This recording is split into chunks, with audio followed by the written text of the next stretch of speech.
First pitch to Proctor, hit to second, goes to short. Here's the pitch. He hits this one to short, over to second for the force out, and that ends the inning. But home runs. He'll bat with an 0-2 count here with 2 outs. He'll have a play at the plate as Irvin is going to be tagged out at home. He hits a grounder to second, double play ball. They throw it to second, and he hits this one a ton. Center field going back, and it is out of here. Chris Shaw with a 2-run home run here in the bottom of the first.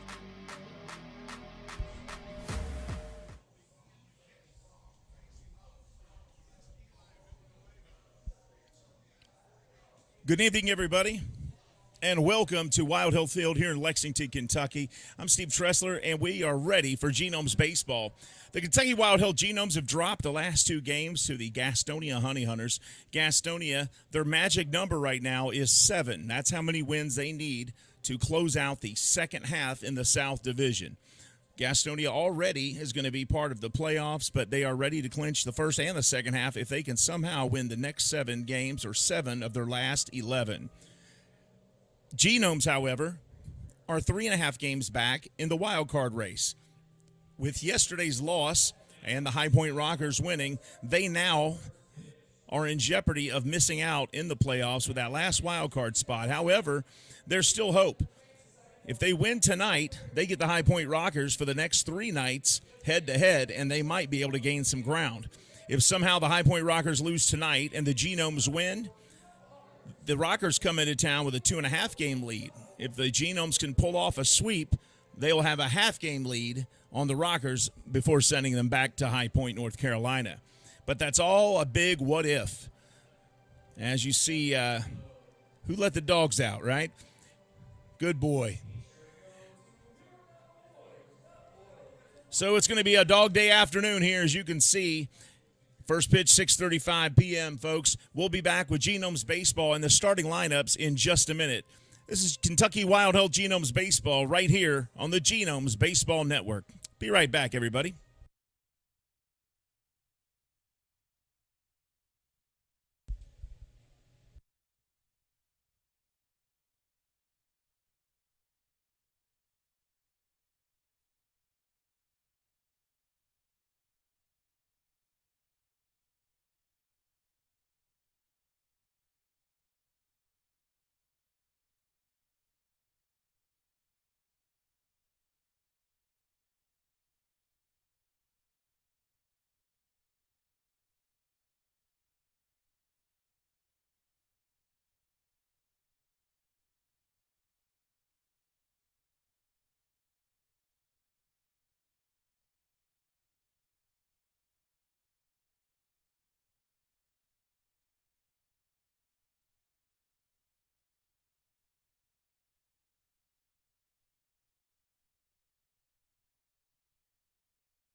Well, it's going to be 78 degrees, clear and sunny here in Lexington, Kentucky for Genomes Baseball. As you see, some of the Honey Hunters there warming up over on the first base side. And the cameraman, Robert Drakeford's giving us a good shot of that over there. Good job. No, I says you gave us a good shot over there, Robert. Thanks, buddy. And Judith Drake, our technical director. Adam Marson will be in the building for a little bit as well. Will Painter will be our DJ.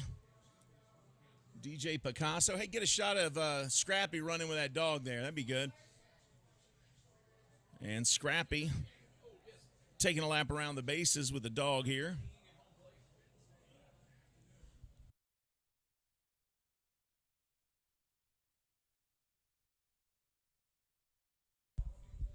And the Honey Hunters warming up. Hello to Eric Tyler and Colin Cropley. Thanks for joining us, guys. We appreciate that. If we go to the standings right now, let's talk a little bit about that. Right now in the South Division, the Gastonia Honey Hunters are 36-20. They are 16 games over 500 here in the second half of the season. Surprise, surprise. The Lexington Legends are in second place all by themselves. They went from 5th to 2nd so far here in the second half of the season. And, folks, I got to tell you, the Legends are playing some great baseball. They are a game over 500, 7.5 games out of first, and they have actually made it a little tough on Gastonia. Gastonia has to win 7 of their last 10 or 11 games here to close it out. if some crazy thing happens, like the Lexington Legends win 9 out of their last 10 and Gastonia drops 7 out of 10, guess what? The Legends are in the playoffs. Could you imagine the surprise around the league if that happened? The Legends right now in second place all by themselves, followed by the Kentucky Wild Health Genomes, who are a game under 500. They are 8.5 games back. The Rockers are 27 and 29. Charleston Dirty Birds 24 and 32. Now, it changes when we talk about the wild card standings because the wild card standings are accumulative, right? So the first place team in the wild card standings is the overall team for the season, and that's the Rockers, who are not in the playoffs yet. The Rockers right now 66 and 56, and the Lancaster Barnstormers are a half game behind them, followed by the Genomes, who are 3 games behind them. So the Genomes are now 3.5 games out of that wild card race top spot. The Genomes have a chance, a really good chance of making the playoffs. The Lexington Legends have a very slim chance of making the playoffs, but it's still a chance, right? It's still a chance. So one of these teams, hopefully both, but probably one of them, will make the playoffs.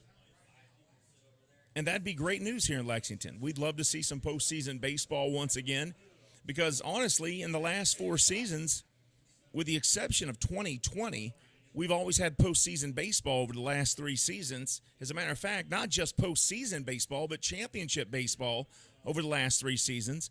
The Lexington Legends won the South Atlantic League 2018, 2019. There was no playoffs in 2020. But then 2021, their first year in the Atlantic League, they won the championship as well last year. So this would be a shock to the baseball fans here in Lexington because for a team that's known for great basketball, for a town that is experiencing a resurgence of great football, they've had some success in baseball. And they're used to having success in baseball because of the work of the Lexington Legends the last several years. So hopefully they'll have the opportunity to prove that once again, postseason baseball is back where it belongs right here in Central Kentucky.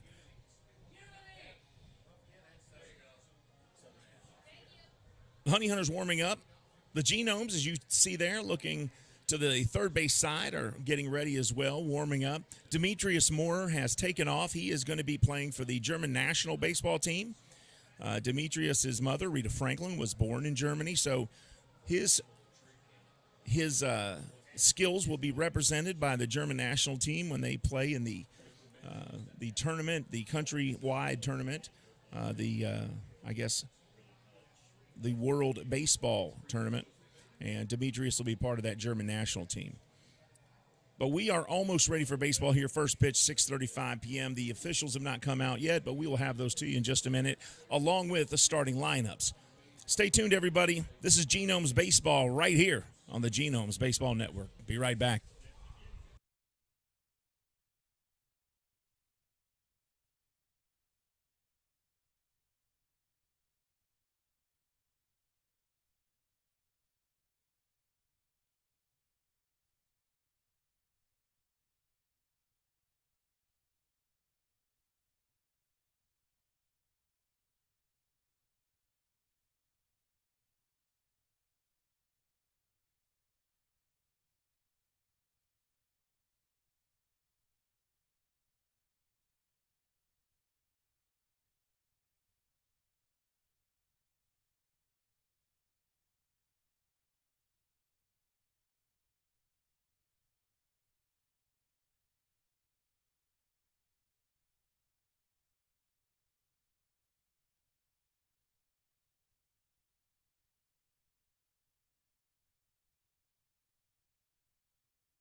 Welcome back to Lexington, Kentucky's Wild Health Field, everybody. We appreciate you joining us today. It's 78 degrees, clear and sunny.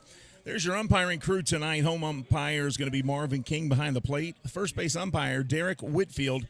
And third base umpire, Darnell Ray. And yes, there are two R's apparently in Darnell's name. So, with that said, here is the starting lineups. First for the visiting Honey Hunters. Batting first, playing left field, number 3, Reese Hampton, also a switch hitter. Batting second, the shortstop, number 1, Jack Reinheimer. Batting third, the second baseman, number 2, Joseph Rosa. Rosa, also a switch hitter. Batting fourth, playing right field, number 28, Zach Jarrett. Batting fifth, the center fielder, number 4, Jake Skoll. Batting sixth, playing first base, number 12, Luis Castro. Batting seventh, the third baseman, number 19, Luis Roman. Batting eighth and catching, number 11, Alex Holderbach. And batting ninth, the designated hitter, number 7, Herlis Rodriguez. On the bump for the Genomes, the left-hander, Ian McKinney. And now for your home team, the Kentucky Wild Health Genomes. Batting first, playing second base, number 10, Olmo Rosario. Batting second, the third baseman, number 9, Luke Becker. Batting third, the designated hitter, number 8, Chris Davis. Batting fourth, the right fielder, number 25, Jimmy Paredes.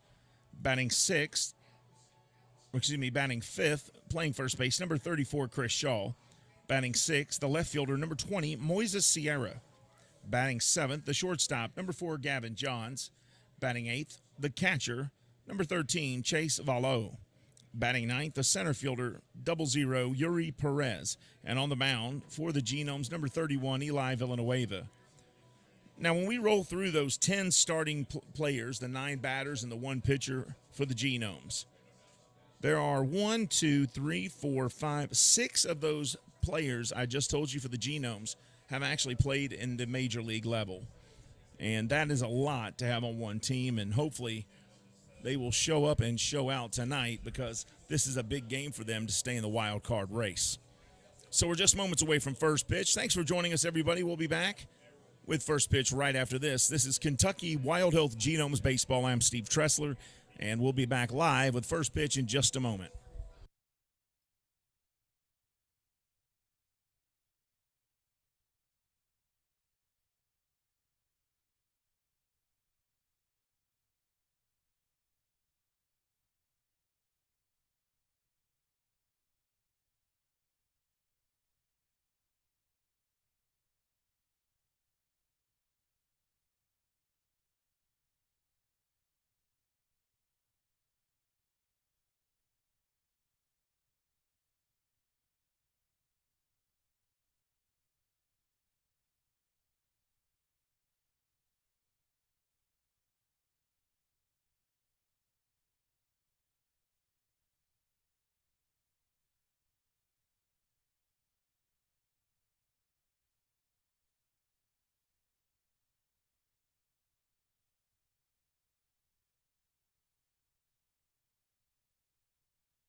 Welcome back here to Wild Hill Field in Lexington, Kentucky, and joining us down there in the game is Alan Stein, the guy who got the Lexington Legends here in town, got everything started for baseball and the bluegrass, so to speak, pro baseball, and Alan Stein with his girlfriend here tonight, and so good to see Alan.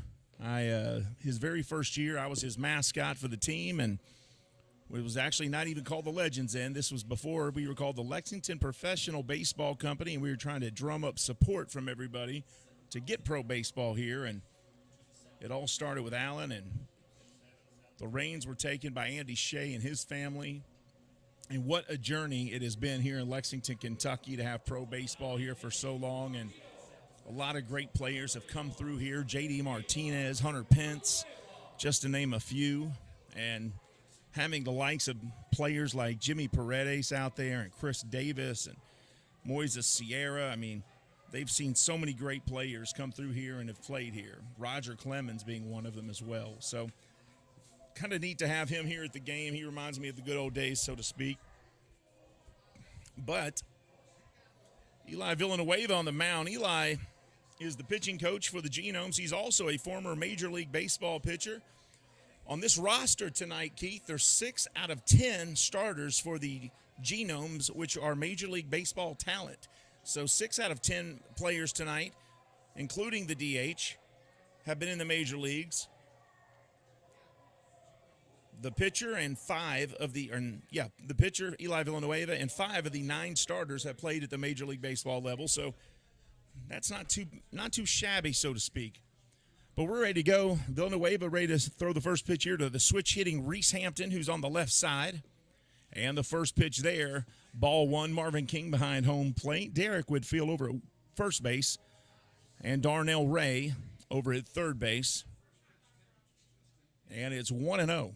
Top of the first here in Lexington, 78 degrees. And first pitch went off at, 6:39, gentlemen? And we are ready to get going here. 2 balls, no strikes.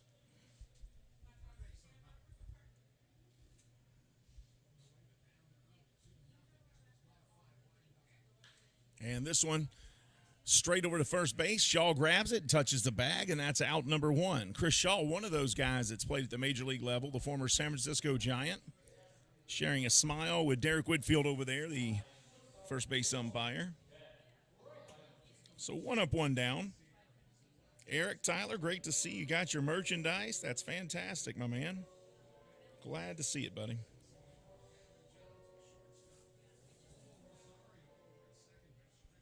So 1 up, 1 down. Jack Reinheimer steps in, the shortstop, the right-hander. And the first pitch to him is upstairs, ball 1. Eli Villanueva typically throws strikes. I mean, he's thrown 3 pitches out of the zone of his first 4 pitches, and he's normally ahead of his batters, 0-1, 1-1, 1-2. And this pitch here hit into left center field. It's going to drop in for a base hit, and Perez grabs it and throws it in. But Reinheimer aboard with a base hit, and the Honey Hunters, who have won the last 2 in a row against the Genomes, looking to get the sweep today. The Genomes are going to try to do anything to prevent that because they're in the midst of a wild card race. Honey Hunters want to win the division again and shut everybody out. The Genomes are fighting it out with the Rockers and really Lancaster right now. Lancaster needs 5 wins to seal the division. The Honey Hunters need 7, and we're actually cheering for the Honey Hunters or the Lancaster team to win because then it's only between the Rockers and the Genomes for that final wild card spot. If all things were perfect, strike 1 there. If all things were perfect, the Barnstormers from Lancaster would win the division, and the Genomes would beat High Point for the last spot to be into the playoffs. Here's the 1-1. And that pitch outside. 2 balls, 1 strike here to Joseph Rosa. Rosa is also a switch hitter. Him and Reese Hampton are the only switch hitters on the team. Both of those guys on the left side, of course.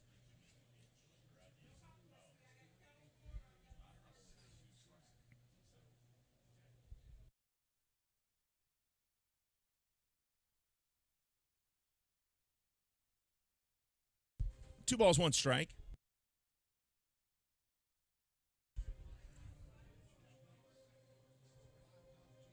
Lexington Legends playing their third game with the Dirty Birds tonight.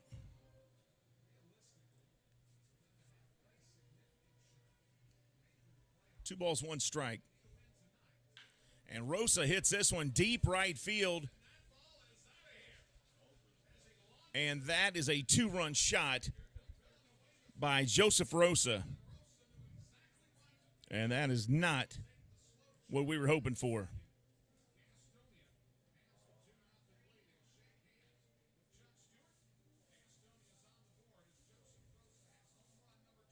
That's home run number 20 of the season for him. Bitter father. Can't believe Rosa got a home run there. And I'm teasing Brian Cushing down there, the announcer for Gastonia. He always says sweet mother after a home run. So I had to throw out bitter father just to troll him a little bit. But he's an awful good guy, so having fun with him. 2-0 lead here.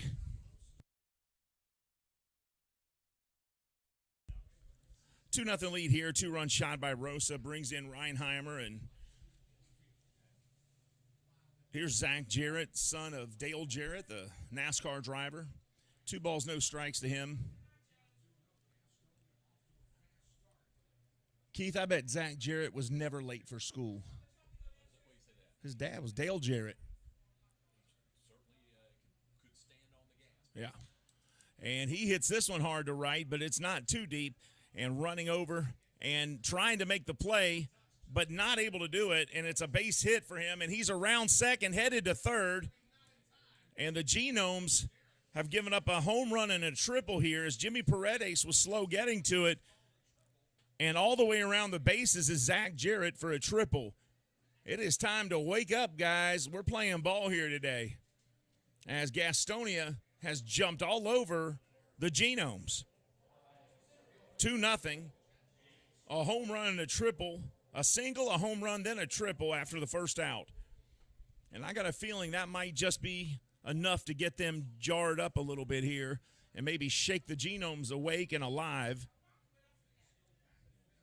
It's certainly nothing we expected with Villanueva on the mound. And that pitch there, a strike. 2-0, runner at third, one out here, top of the first.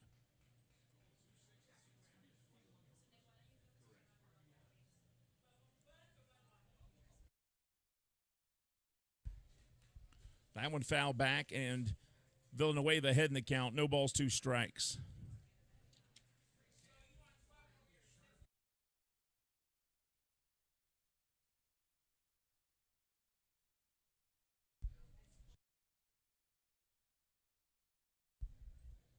Jake Skoll on deck, or Jake Skoll at the plate now, excuse me.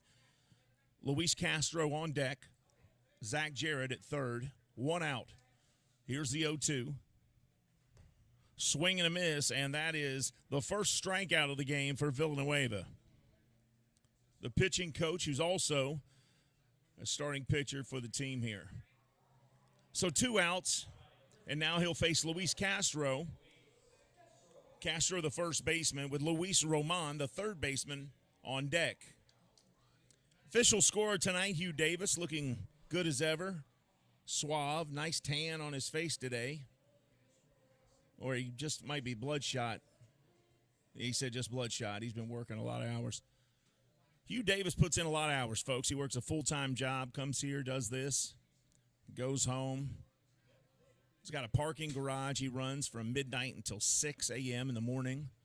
Then he gets back up. He sleeps for an hour and changes batteries and then goes back to work at EKU and then comes back here. People say, well, when do you sleep? He says, during the games. It's the only time he can. No? Saturday and Sunday. All right. And now 0-2. Villanueva ahead in the count here to Castro.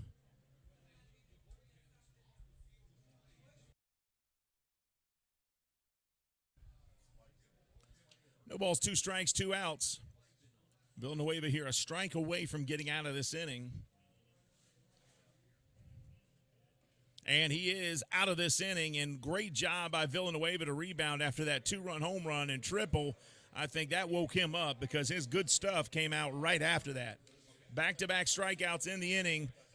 Honey Hunters once again jump on the Genomes first. Genomes coming up. This is Genomes Baseball on the Genomes Baseball Network.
Welcome back, everybody, to Wild Health Field in Lexington, Kentucky. I'm Steve Tressler. The Genomes behind 2-0 here as the Honey Hunters jumped out to a 2-0 lead thanks to the shot by Joseph Rosa over the Pepsi party deck that brought in him and Reinheimer to make it 2-0. Zach Jarrett with a triple right after that, but they were unable to capitalize as he waited at third base, and Jake Skoll and Luis Castro went down on strikes.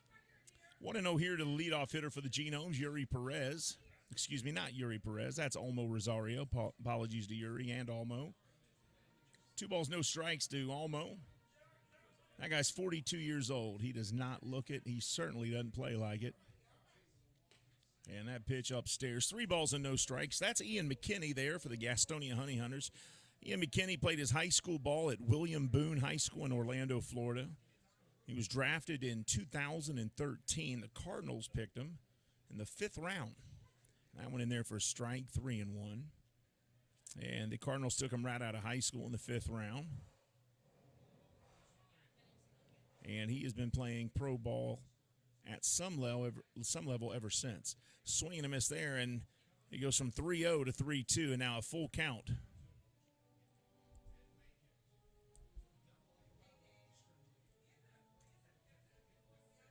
Three balls, 2 strikes to Rosario. Here's the payoff, and fouled back. Rosario stays alive.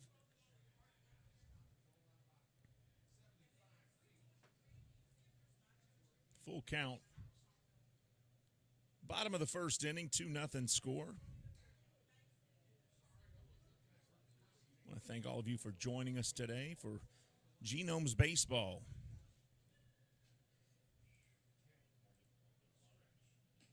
And that pitch outside. Rosario doing a good job working that count, and finally on base with a walk. So the leadoff batter on board for the Genomes here. And arguably, and probably not arguably, their best hitter coming up to the plate with 1 on and nobody out here. Bottom of the first. And Rosario over there chatting it up with Luis Castro. Becker, a .299 batter on the season, 19 home runs, 83 RBIs. A switch hitter. And first pitch to him is outside, ball one.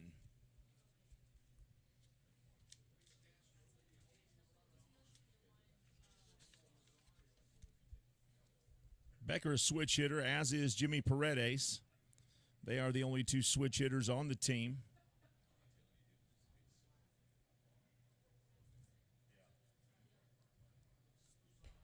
That pitch in there for a strike. 1 ball, 1 strike. Luke Becker all everything when he was at the University of Kentucky, and now playing for the Genomes. And I tell you what, he's played some great baseball here so far. He can definitely do this job, that's for sure. Check swing there, runner goes, and Rosario gets in there. So a stolen base for Olmo Rosario, and now a runner at second, nobody out, and a 2-1 count here.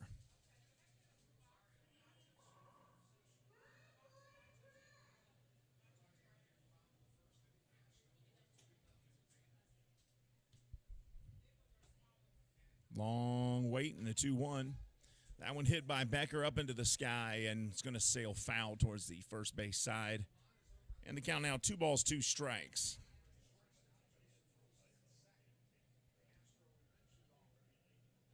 Beautiful night for baseball here. My goodness, folks. I mean, clear skies. Beautiful night. Nothing to do but watch baseball. Here's the 2-2.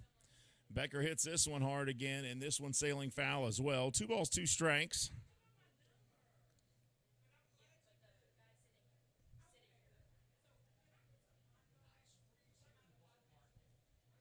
Nice breeze blowing from right to left.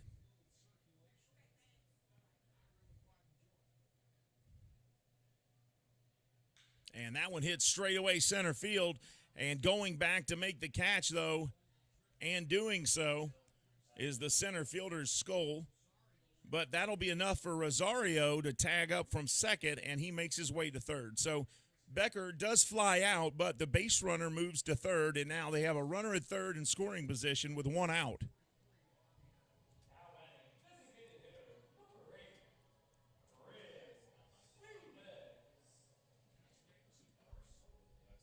And here's Chris Davis, the former American League Home Run King from 2018.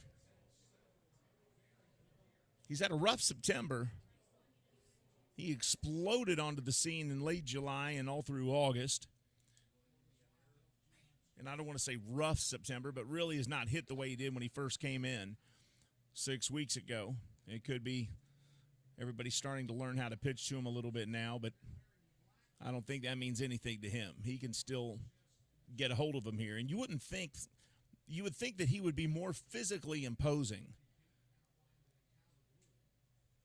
But when you see him up close, he's just a normal-sized guy. He's got some big arms, but you wouldn't think he was the guy who was jacking home runs left and right back in 2018 and winning the home run title. He definitely has some great bat speed. That's for sure. And bat speed is power in baseball.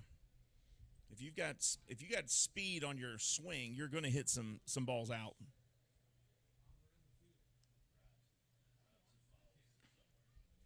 One ball, 1 strike. That pitch low. 2 balls, 1 strike. Paredes on deck. 1 out. Olmo Rosario at third base. It is dollar beer, dollar Pepsi night here at the ballpark. And thanks again to the G&J Bottling Pepsi Company, Pepsi Cola's G&J Bottling Company. We appreciate their corporate sponsorship for over 20 years here at Lexington Legends Field and the home of the Legends.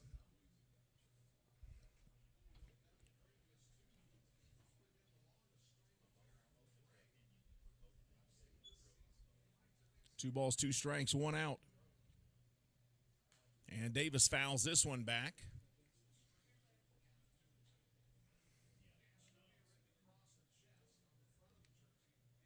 Genomes wearing those dark black jerseys with the hot pink and white.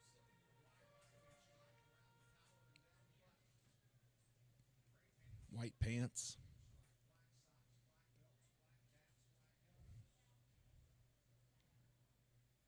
Long look in by Ian McKinney. Checks his runner at third. Now kicks and fires the 2-2 to Davis, and it's inside and low. 3-2. Full count now. So Rosario and Davis both working the count full. Southern Maryland on the road, taking on Staten Island tonight. Long Island is at York. Lancaster playing High Point. The Legends, game 3 against the Dirty Birds. That one fouled back by Davis, so he's staying alive and fouling these pitches off. And, of course, right here, Gastonia and the Genomes.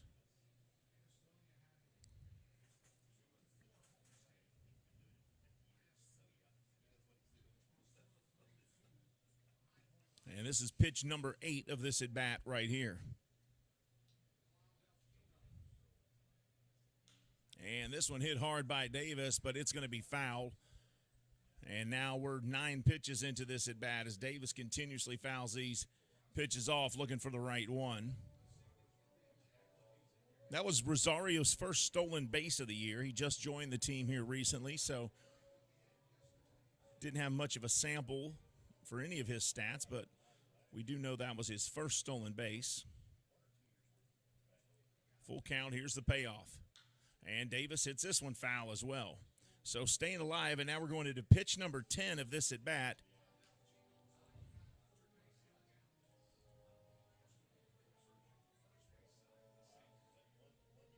All the pitchers bring their best stuff when they pitch against Chris Davis.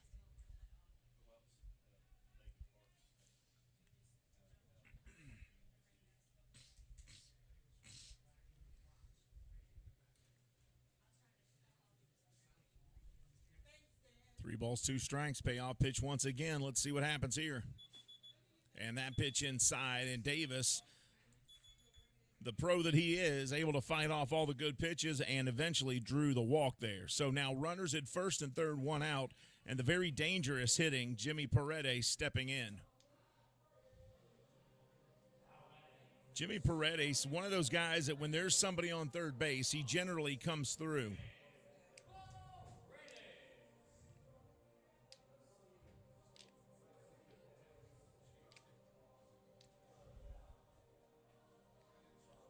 Runners on the corners, 1 out here as Paredes steps in.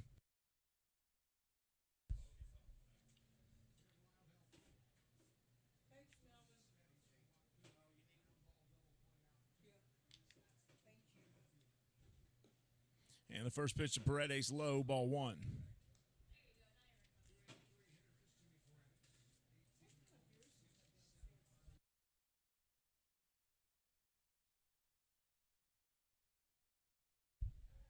And looked like a balk there, and yeah, they call it a balk, and that brings Rosario in, and it's a 2-1 game, and Chris Davis will make his way to second.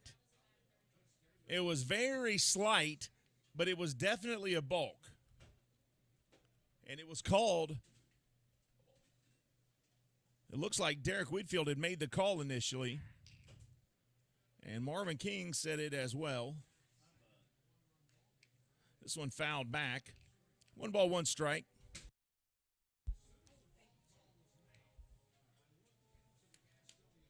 And several more people keep trickling into the stadium tonight for Dollar Beer Night, and why wouldn't they?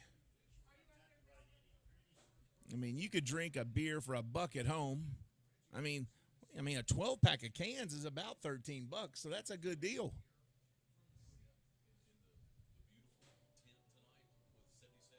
Yeah, 77 degrees now. Gorgeous night, nice little breeze. Dollar beers, sitting here watching baseball. It doesn't get any better than that. Paredes rips this one right up the middle, base hit. They're going to bring the runner. Here comes Chris Davis, and Crush comes in, and that ties the game up. I have no idea what the first baseman was doing when he threw his glove up at the baseball there. What in the world was that? I think that's illegal, so he may give him an extra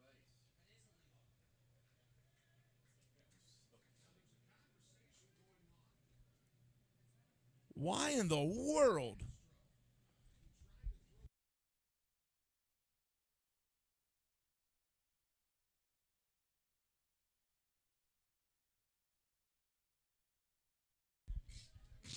Now that's illegal.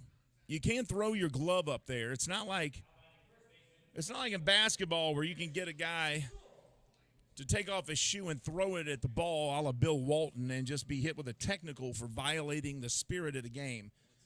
You have to actually, yeah, you actually have to pay for that somehow. And they're supposed to advance the runner a bag.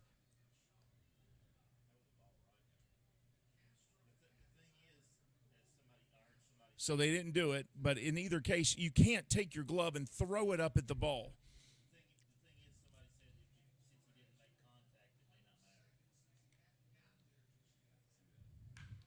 Shaw hits this pitch, a 1-0 to center field. Moving over and making the catch there is Skull.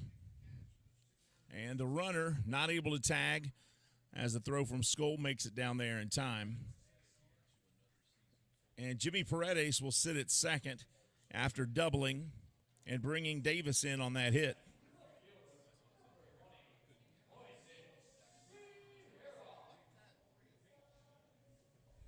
And Moises Sierra come up with 2 outs and a runner at second. Tie ball game here. Genomes able to work it as Rosario got on base and advanced on a steal.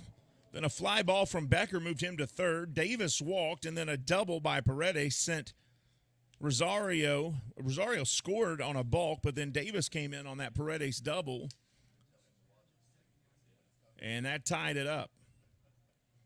And now a runner at second for Moises Sierra. 1 ball, no strikes. 2 outs here, bottom of the first, in a game that's already had lots of action. That pitch there gets the outside corner, strike 1. And boy, walks will haunt you. The Genomes have 2 runs scored, and both of those runners got on base because of walks. Both of their runs scored were guys that got on base because of walks, and that's why you hear that walks haunt you.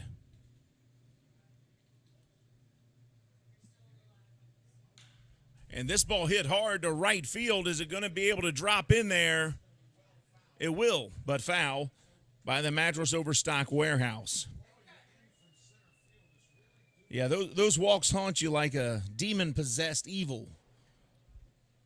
Does that sound scary? I mean, we're getting close to Halloween. Yeah. I saw Christmas decorations at Walmart. Are we kidding with this? What are they doing? It's September. My goodness. Walmart, get your stuff together. Come on. Don't try to sell me Christmas. I'm still looking for something scary to wear. And that's even a month and a half away. That pitch low. 2 balls, 2 strikes here to Moises Sierra. He's batting .291, close to 300 batter on the season. That's a good number for him. 7 home runs, 40 RBIs.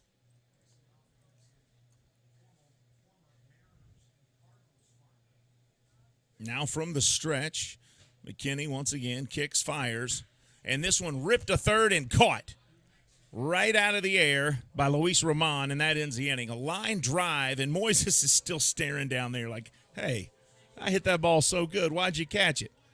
But that'll end the inning.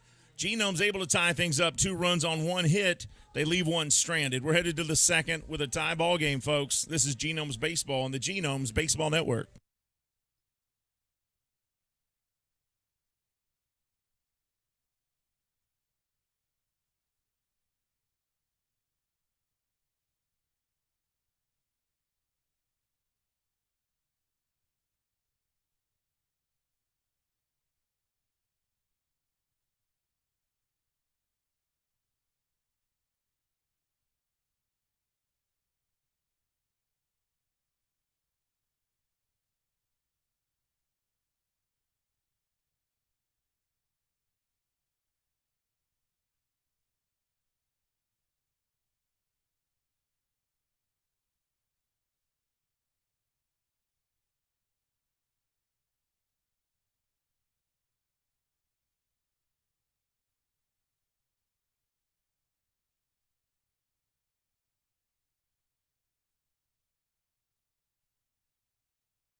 Welcome back here in Lexington, Kentucky.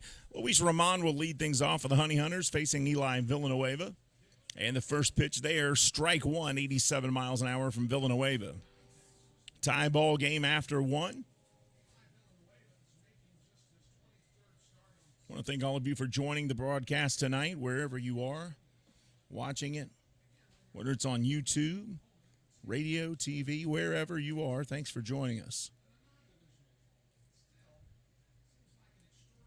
Villanueva has a 1-1 count here to Luis Roman, who's batting .286 on the season. 1 ball, 2 strikes. That pitch in there. 15 homers and 68 RBIs. A lot of people still coming in tonight as it is dollar beer night. You can't even get a dollar beer at that price right now. If you buy a 12-pack of beer, that's like $13.99 right now. Swing and a miss there.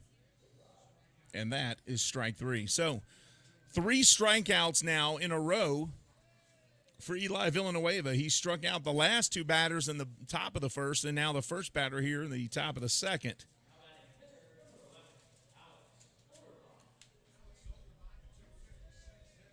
Here's the catcher, Alex Holderbach.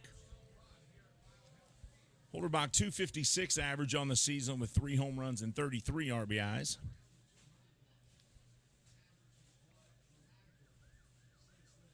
First pitch to him, strike one. And that was also an 87-mile-an-hour fastball from Eli Villanueva. I mean, Villanueva is the pitching coach, but he's still throwing that fastball in the upper 80s, low 90s.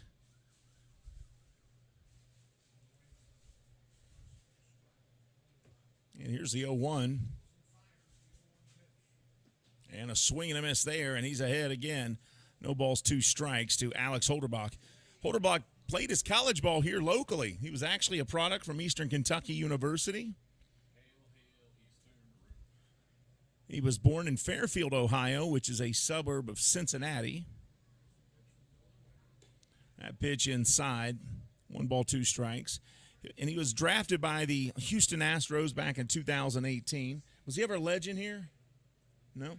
Drafted by the Astros in 2018 with the 16th round, 492nd pick overall. 1 ball, 2 strikes. And that's the 4th strikeout in a row for Villanueva.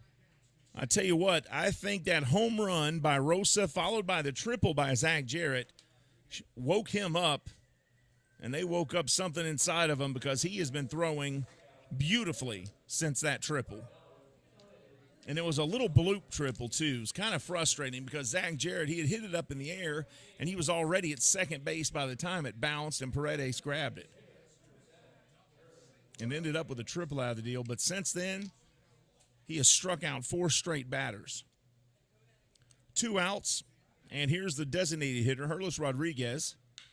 And he hits the first pitch he sees. He didn't waste any time, straightaway center, and Yuri Perez makes the running grab. 3 up, 3 down, and that inning didn't last 5 minutes thanks to the pitching by Eli Villanueva. We're headed to the bottom of the second. We're tied up. This is Genomes Baseball on the Genomes Baseball Network.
Welcome back to Wild Hill Field in Lexington, Kentucky. I'm Steve Tressler. Genomes tied up with the Honey Hunters here 2-2 as we start the bottom of the second inning. Gavin Johns at the plate. And the first pitch he sees, he fouls off from Ian McKinney, and that's strike one. Johns, a .306 hitter, 1 home run, 26 RBIs.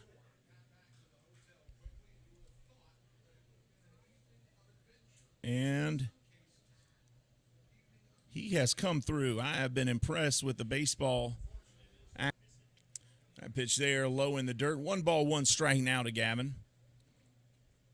Want to tell you, Anderson Miller, hopefully they'll call him back up because, well, they may not. Anderson actually hurt his obliques. He walked away on August 6th because he felt like he knew he was not going to be fully healed, and he didn't want to make his condition worse. Swing and a miss there by Johns. 1 ball, 2 strikes. So Anderson Miller decided to walk away to heal up, and I hope he's on the mend because at this moment he's still, I think, tied for the lead or has the lead in triples on the team for the Genomes, and he hasn't played in, looks like, over a month now. This one hit up the middle by Johns, and that's what I'm talking about. I've been impressed with his hitting. He's really come on here towards the end of the year, and he's been steady almost as soon as he got into the lineup. He's been a steady guy. But Anderson Miller decided to heal up, so he decided to open up that spot. And, that's very unselfish. He could have demanded to stay on the roster while he healed, but he said no. He let him open up the spot, let Mark Minikasi find somebody to come in there, and very unselfish of him to do, and that's certainly like him. He's a team guy. But he also gets to spend more time with that child of his, that newborn baby Kai, and that is irreplaceable. That was something I told him is I really wish I had spent the first 8 months with my daughter when she was born, but I couldn't. I was in Iraq.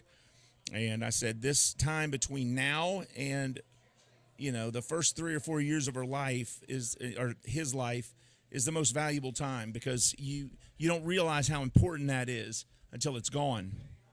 So I'm glad that Anderson Miller's able to spend time with Kai and makes memories every day because that is a special, special time. And you don't realize it until it's gone. You really do not. And then you have another kid and you get it. But if you have only the one, you just take it for granted. No balls, 2 strikes. And this one hit by Velo up into the sky. It's going to be shallow center field. And here's Skoll coming up to make the catch. And that's out number 1. John's still at first. But the reason bringing up Anderson Miller is this. He is going to be helping some traveling baseball players with their hitting. So if you want to get some instruction from a guy who's played professional baseball and you're in the Louisville area, you can definitely do that. All you have to do is get on Twitter and direct message Anderson Miller. It's at Anderson L. Miller. Anderson with an O-N, capital L, Miller, one word. Anderson L. Miller. And he will help you if you're a traveling team player, if you're high school, whatever it is, he can give you individual instruction on hitting. And I highly recommend if you're a player in the Louisville area or even Lexington, I'm sure he wouldn't mind doing that. If there was enough kids here to come help with, he would do it. So at Anderson L. Miller. Swing and a miss here. 1 ball, 1 strike now to Yuri Perez, the center fielder.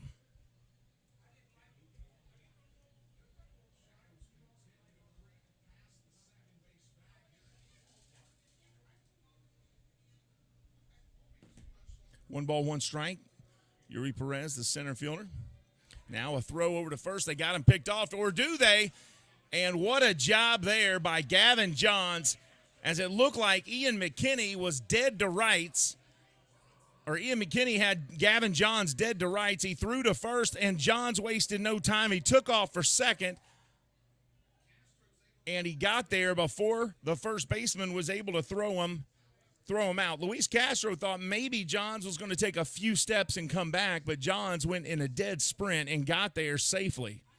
So a stolen base for Gavin Johns, the Tennessee Tech UCLA player. And now with 1 out and a runner at second, there's a 2-1 strike count to Yuri Perez. What a smart play by Johns to be that alert and get there the way he did. Most guys will be picked off right there. And that Johns now risking it and taking third, and he's in there under the tag, and the third baseman can't believe it. Boy, that was something. Let's watch that replay because I thought they had him there. Oh, maybe he did. He didn't get his arm. Let's look at that replay one more time. Watch the replay. It looks like Johns may have gotten his arm past the tag but got hit on the hip here. Watch. It was close. I mean, he may have missed. He may have missed. 2 balls, 1 strike. Runner at third. 1 out. 3-1, excuse me. Runner at third. 1 out. Perez fouls this one off. The count goes full 3-2.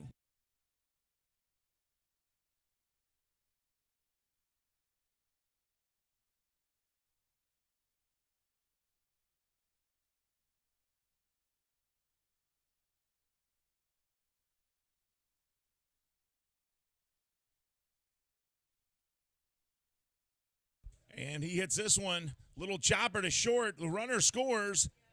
And Perez thrown out, but almost made it there. But that's all right. It's a sacrifice RBI, or it's an RBI for him. Does he get a sacrifice hit on that? No? That's too bad. I want him to change that rule. I'm going to come back on my next life, change that rule in baseball. If the runner scores on your hit and you get out, no matter what, it's a sacrifice hit. 2 outs, but the Genomes take a 3-2 lead here, folks.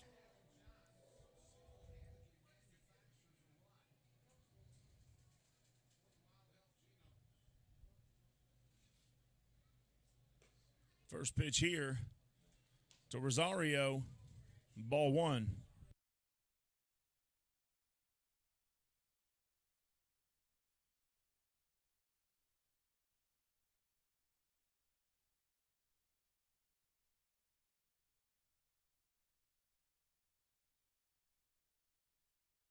One ball, 1 strike now to Rosario. Rosario scored the first run of the game for the Genomes in the bottom of the first. That pitch there misses, and it's 2-1. 2 balls, 1 strike, 2 outs here.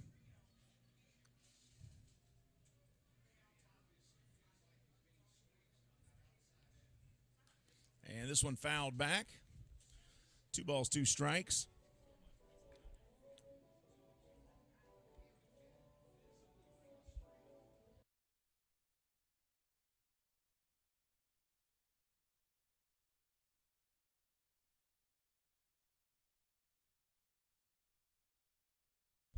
And this one hit to left field, and settling underneath it is that left fielder as he comes up and makes the catch. That's Reese Hampton, and that will end the inning. But the Genomes do what they needed to.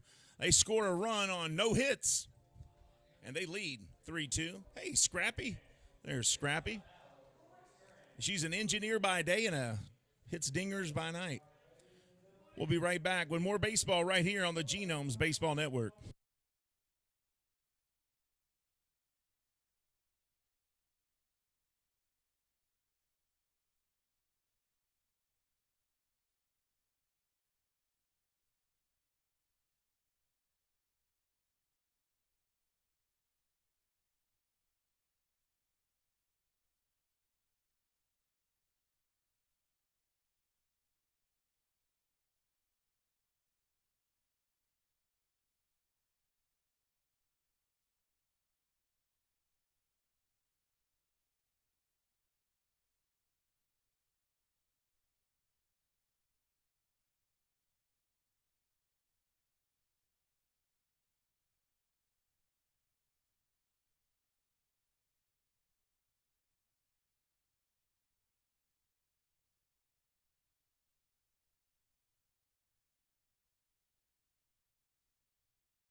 Top of the third. And the first pitch here, ball one from Eli Villanueva. Villanueva struck out 4 out of the last 5 batters he's faced. And he's with the top of the order here with Reese Hampton at the plate.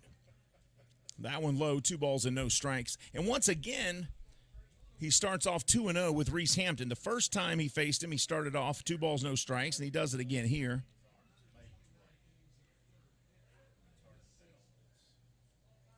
And here's the 2-0 pitch outside, and 3-0 to Hampton. Hampton, first time up, grounded out to first base.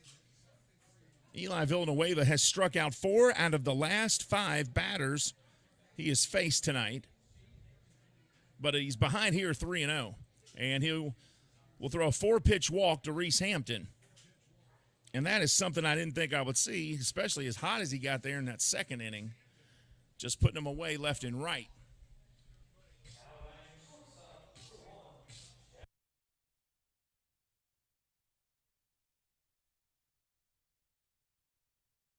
Jack Reinheimer step again. He hit a single to left center first time he faced Villanueva.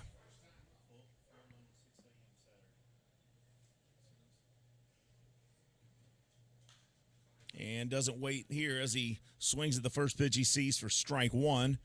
That's fouled off to the first base side and into the stands. Plenty of people showing up now.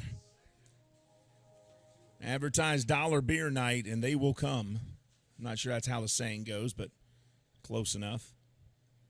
Beautiful night for baseball here in Lexington. Temperature in the 70s. Beers are $1. Pepsis are $1. That pitch upstairs. 1 ball, 1 strike. Coach Mike Meehan in the building tonight. Mike Meehan, a very special name in high school football in the area. He coached at Dunbar, coached at Bryan Station. He's won state titles. He's developed a lot of good young men. I mean, you want to talk about a coach that's been around. This guy, Mike Meehan, you can go back to the mid-'80s, and he coached high school players like Mark Logan from Kentucky. He was Mark Logan's running back coach. That's how far back Coach Meehan goes. And he's still doing coaching on the side as a consultant, so to speak, for free, just helping out coaches when they need it. But works with Gary Ball, calling games for Prep Spin and William Warfield for high school football here in the area. And he is a encyclopedia.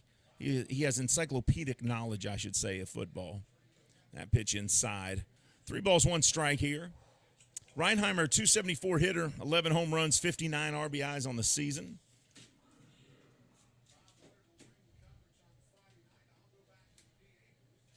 That last pitch was 88 miles an hour, fastball inside. Hampton at first, and then Villanueva just a casual throw there to let Hampton know he's still looking at him.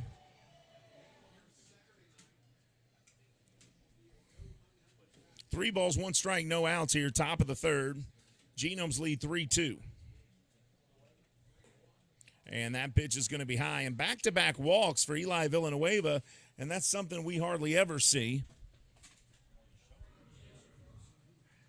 Last 8 pitches, he's thrown 7 balls.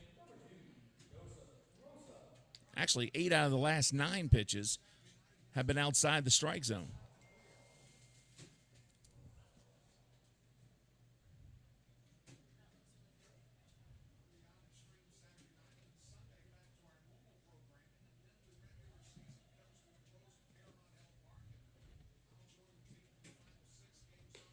And that pitch is outside. 9 out of the last 10 pitches.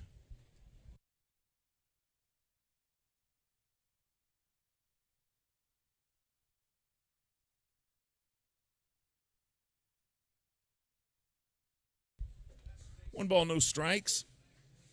There's Coach Meehan down there in section 208. Row 1. Row 2, seat 1, I think, actually. Here's the 1-0. And that one in there, strike 1. So let's hope he's back on track as he is facing the guy who hit a home run off of him last time, Joseph Rosa. Rosa smashed a pitch to the Pepsi party deck and made it 2-0 in the top of the first inning. And that's how the Honey Hunters got their 2 runs tonight. 2 on, nobody out. And this pitch here, a grounder to first. And a foul ball. I'm surprised they called that foul.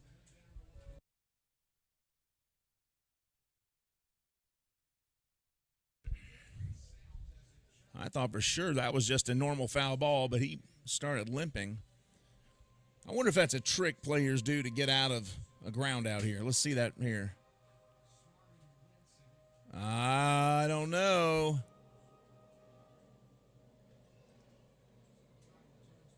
I don't know, folks. I think he got out of a ground out.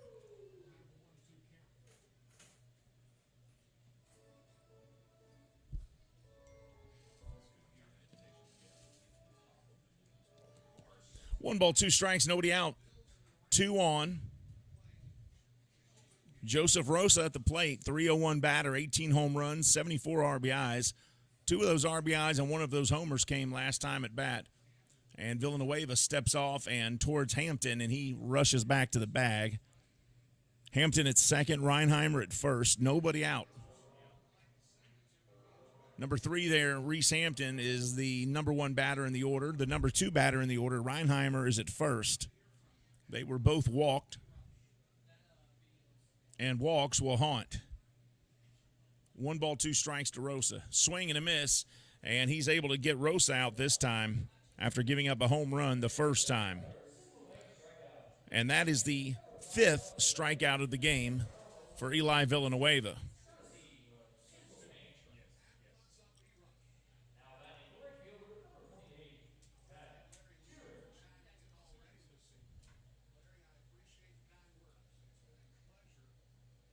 And now 1 out, 2 on, and he'll have to face Zach Jarrett again, who hit a triple his last time up.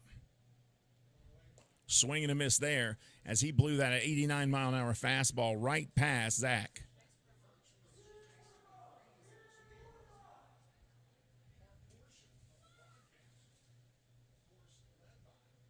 No balls, 1 strike, 1 out. 2 on for the Honey Hunters as they trail here in the top of the third. 3-2 to the Genomes.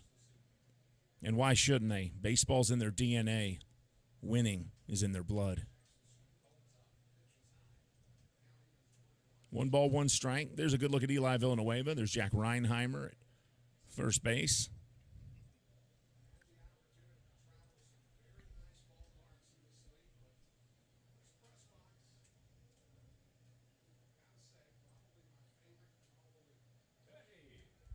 And the fake pitch back to second base. And Brian Rushing just gave us a big shout on his broadcast. Said this is his favorite press box. And I'm going to say it's the people.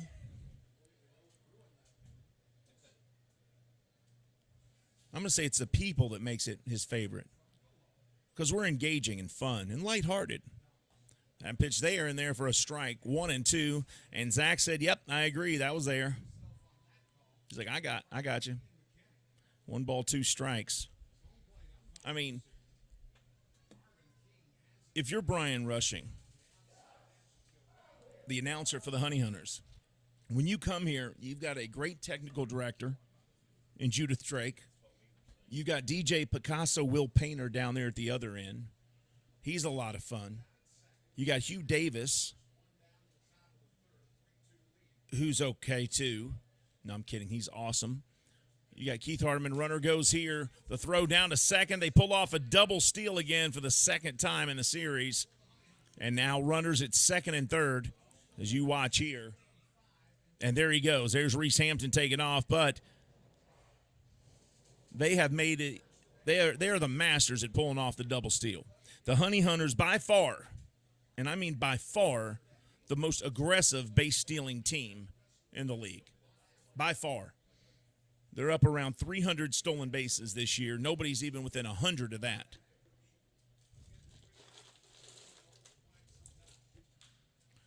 This one hit high into the sky, and it's going to go foul. Plus, you got Keith Hardeman, the MLB stringer. Great-looking guy, nice teeth, most of them there.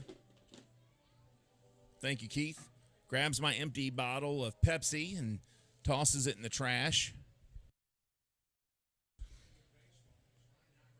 And then he's got me down here on the other end doing the broadcast. Great looking young kid, light skin, dimples. That ball in the dirt. Great dancer, especially when I've been drinking sodas.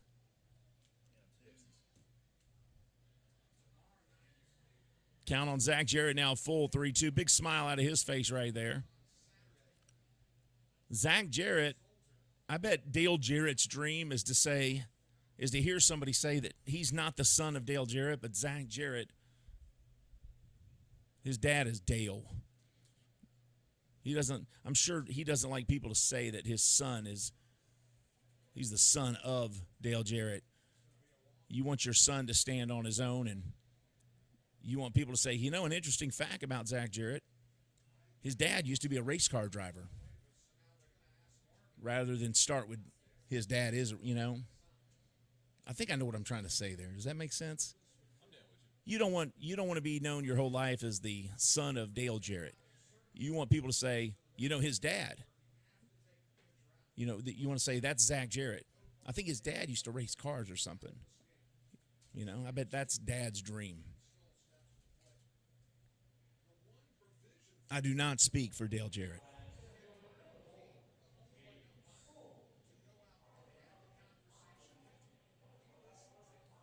Bases loaded, one out here. Eli Villanueva on the bump. Now, he's the pitching coach. Let's see if he can give his pitchers a lesson on how to get out of a bases loaded jam with one out.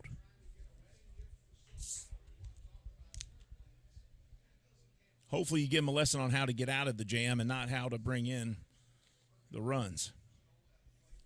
We'll find out. Here we go. First pitch in there for a ball. Ball one. Jarrett drew the walk. That's 3 walks in the last 4 batters. The bases are loaded based on 3 walks. That's why we say walks will haunt. But will they haunt this inning? We don't know. Jake Skoll, who was struck out his last time at the plate, has a big opportunity. Swing and a miss there. 1 ball, 1 strike. And so does Eli Villanueva. If he can go back-to-back strikeouts like he did with Skoll and Castro the last time and end the inning like he did the last time with Skoll and Castro striking out,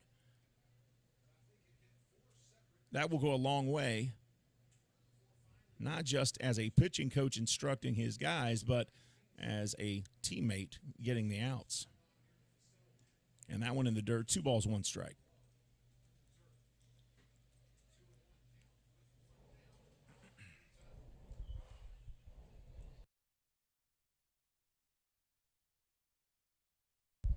Jake Skoll, 261 hitter, 21 home runs, 50 RBIs.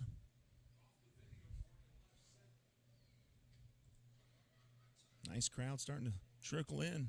More and more people taking us up on that beer offer. That one in there, strike 2. 2 balls, 2 strikes now.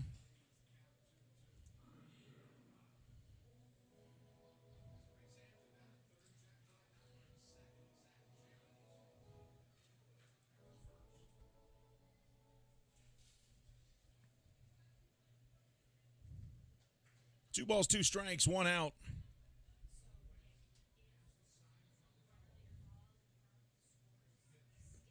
And that pitch low and inside, and now the count full. He is 1 pitch away from walking in a run or 1 pitch away from getting the second out. You know what, Hugh Davis? I used to be addicted to soap, but I'm clean now. Dad joke number 1 of the night, folks. Take that one and put it in your bank, huh? It's Dad Joke Thursday, folks. That pitch is upstairs, and a run will walk in, and that is the 4th walk in 5 batters. I don't know that I've ever seen him do this before. 5 strikeouts and 4 walks.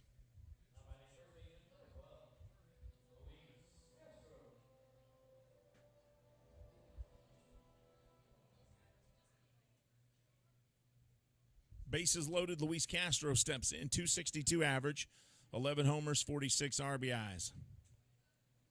Tie score here in the third inning, 3-3. Bases loaded, 1 out. This one popped up into the air. It's not going to be playable as it goes into the stands towards the first base dugout side.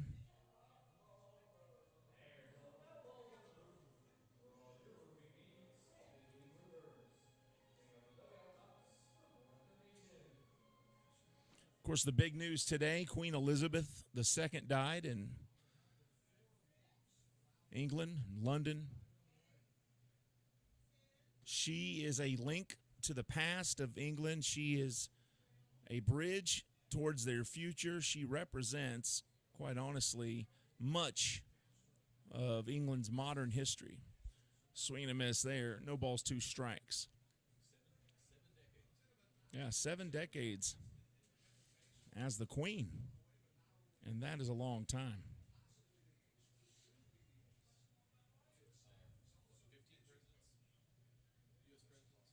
Was that how many? Wow. Queen Elizabeth II. Born April 21st, 1926. Check swing there, and they say, no, he didn't go. 1 ball, 2 strikes.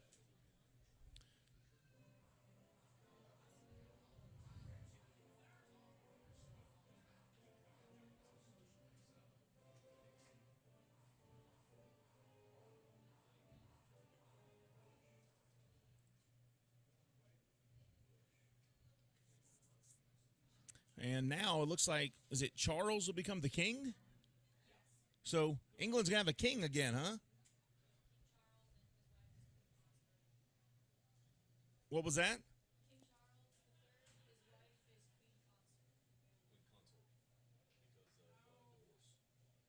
Okay. So Charles will be the king, and the wife, they're divorced, so she'll be the queen consort.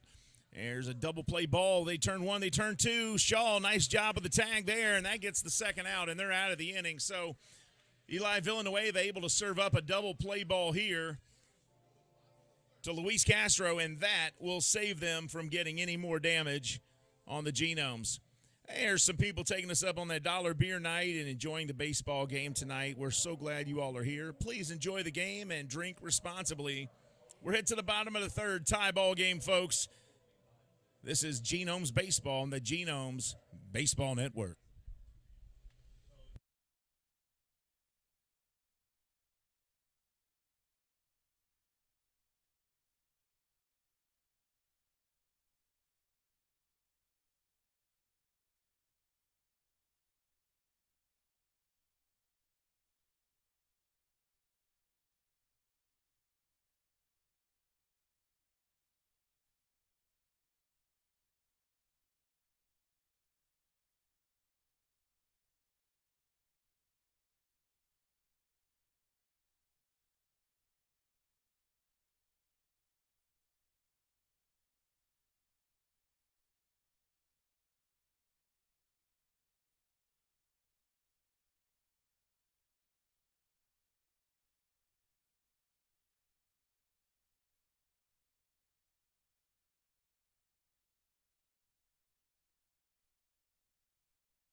First pitch here to Luke Becker, outside ball 1.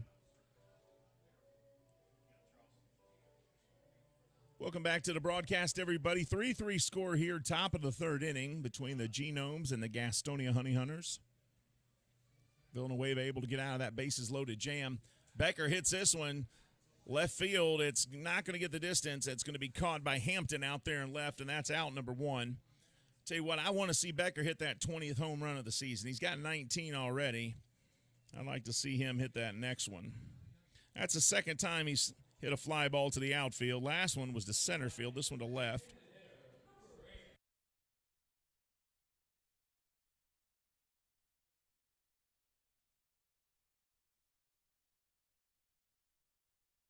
And now Chris Davis stepping back to the plate. He drew a walk his first time up and scored in the inning.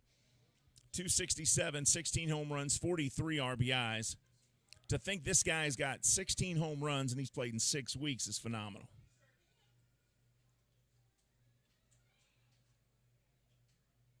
One ball, no strikes. And that pitch in there for a strike. And it looked like he was about to swing at that one, but held off at the last second. That was an 86-mile-an-hour pitch.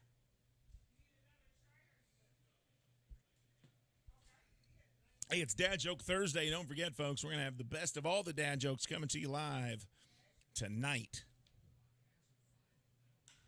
That one hit by Davis up the middle and caught in center field for out number 2 as Jake Skoll went over and made the grab.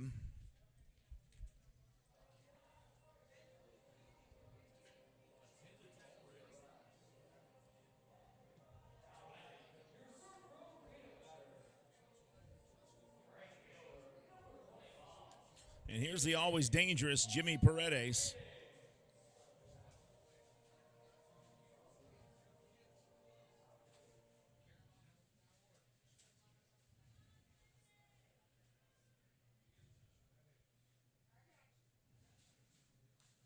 Fouled off, strike one.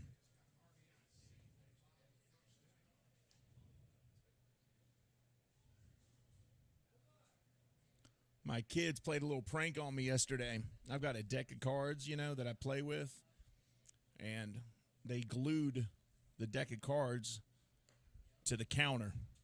I pitch outside, 1 ball, 1 strike, and I didn't know how to deal with it. That's dad joke number 2 of the night, folks. Reeling them in. You all can use that one if you'd like. That pitch outside as well. 2 balls and 1 strike to Jimmy Paredes, former Philadelphia Philly right there. And he was, it's funny, he was playing good ball when he was released. I don't understand that one at all. Swing and a miss there. 2 balls, 2 strikes.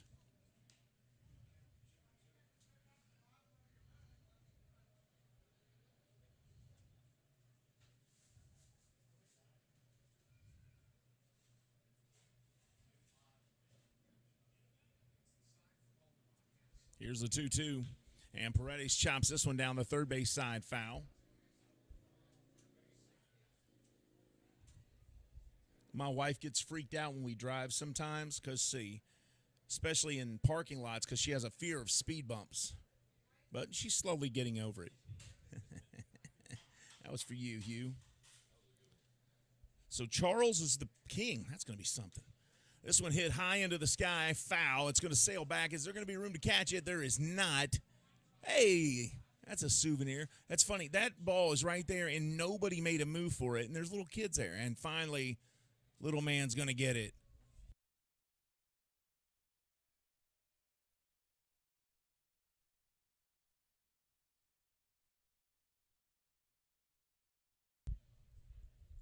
Two balls, 2 strikes to Jimmy Paredes. Bottom of the third, tie score here with 2 outs. And here's the 2-2. That one in the dirt. Full count now, 3-2.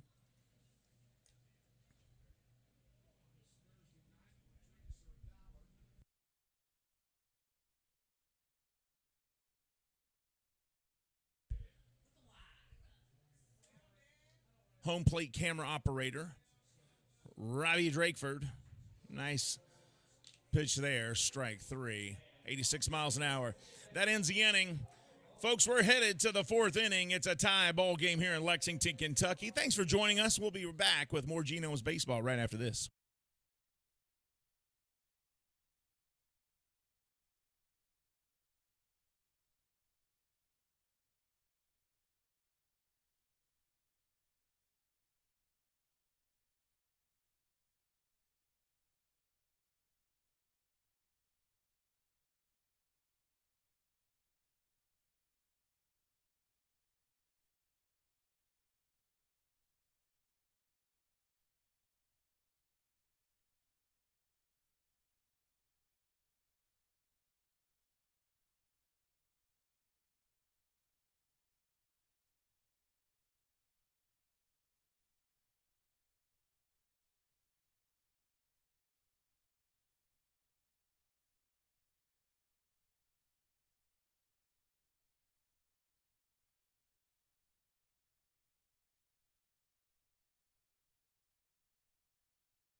All right, we're back to live action here. Apologize for the delay there, folks. Ramon had a single to right, and that ball gets by the third baseman and into the outfield. As Becker couldn't come up with it, the usually sure-handed third baseman, Becker, who plays second as well and has played some short, not able to come up with that chopper as it took a weird bounce there. Officially, what are we going to call that? So that is officially a double for Holderbach.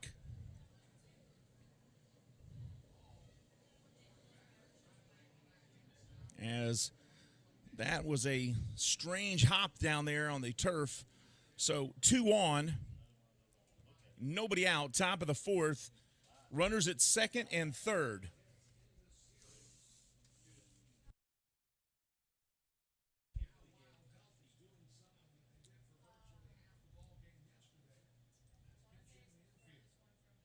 And stepping in is Herlis Rodriguez. He hits the first pitch he sees high into the sky. It's going to be shallow left. And Moises Sierra makes the catch for out number 1. I want to thank all of you for joining us tonight for Wild Health Genomes Baseball. 1 out here in a tie game. Top of the fourth, Gastonia Honey Hunters have been outstanding all season. They have played great baseball.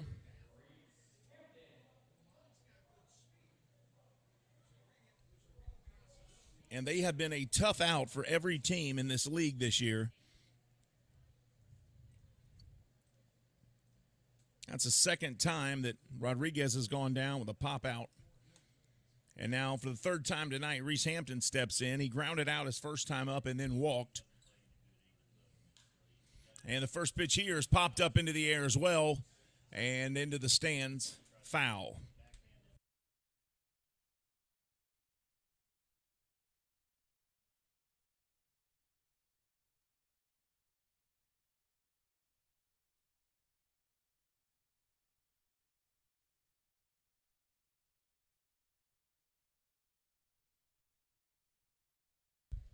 No balls, one strike here. Hampton, a 267 batter, 8 homers, 41 RBIs. Has a chance here with runners at second and third to give the Honey Hunters the lead once again. Honey Hunters started off with a 2-0 lead. Genomes came back in the bottom half of the first inning, tied it up. Then the Genomes took the lead in the second, 3-2. The Honey Hunters scored one in the top of the third, tying it back up.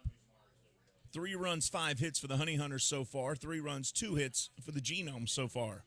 Honey Hunters in good shape here, though, with 1 out and runners at second and third. And this one hit straight away center, and Perez will have to go back, and he's not able to make the catch. It's going to go all the way to the wall off the Central Bank sign, and Hampton's going to be in at third with no throw even close and a 2-run triple. I have no idea why Perez was playing as forward as he was. It looked like he was steps in front of the stash before that ball was hit. Maybe you'll see the replay here. I want to see where he was because he was playing so shallow.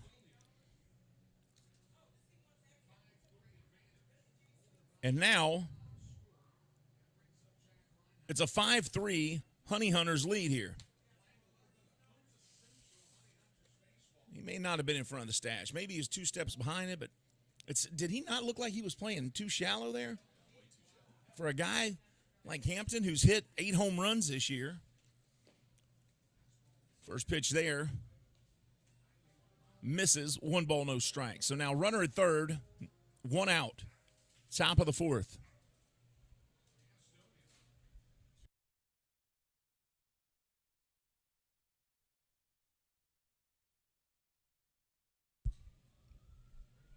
That pitch in the dirt, 2 balls, no strikes. Jack Reinheimer has singled and walked tonight. Rosa on deck.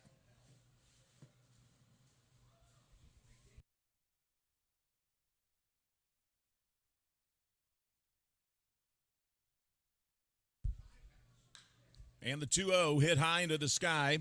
Left center going back towards the wall.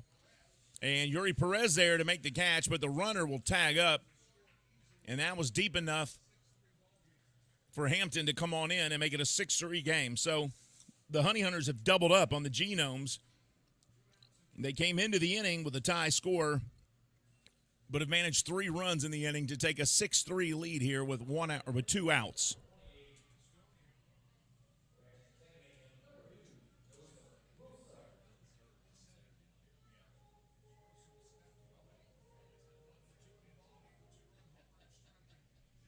So officially a sacrifice fly on that play for Reinheimer.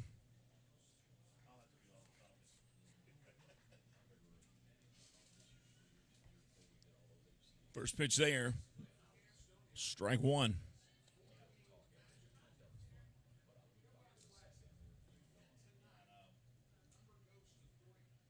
No balls, 1 strike.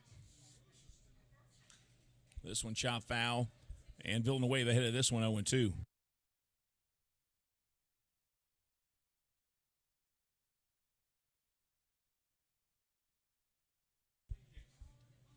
Oh, that was nice. Look at that.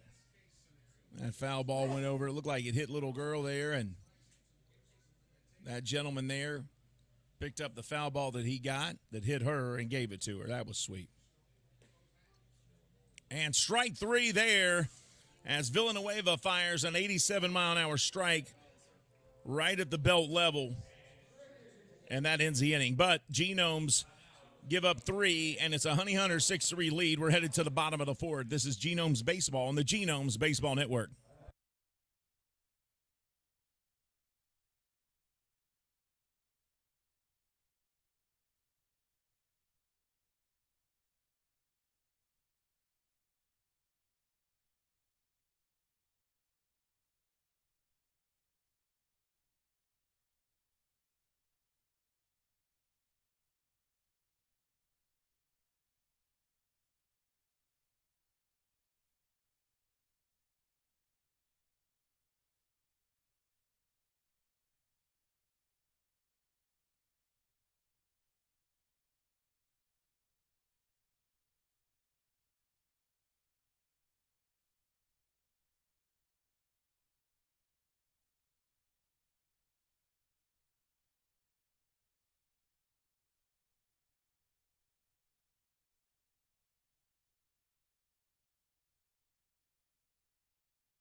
Bottom of the fourth inning, Chris Shaw will lead things off for the Genomes here. They trail 6-3 to the Honey Hunters. The Honey Hunters looking to get the 3-game sweep. They've won the first 2. They're trying to get this one under their belt and leave here with a 3-game sweep of the Kentucky Wild Health Genomes. Kentucky with a win tonight would even their record and be 500 here in the second half. They are 27-28. That pitch outside as well. 2 balls and no strikes.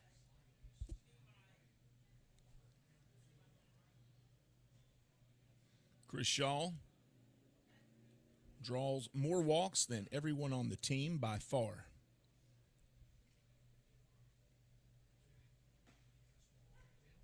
That one in there. 2 balls, 1 strike.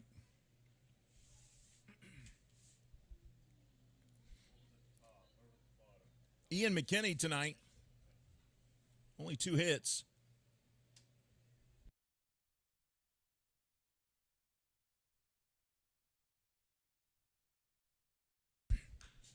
The 2-1 fouled off by Chris Shaw. 2 balls, 2 strikes. Now, Dakota Freese, who pitched a great game here last week that we called, has been carted off the field in Charleston, is being taken to a local hospital after he was hit in the head by a line drive. He was hit in the head by a line drive from one of the Charleston batters, so prayers to him, Dakota Freese. And that one fouled off, so Dakota Freese carted off the field after being hit in the head by a line drive. Unbelievable. I hope he's okay.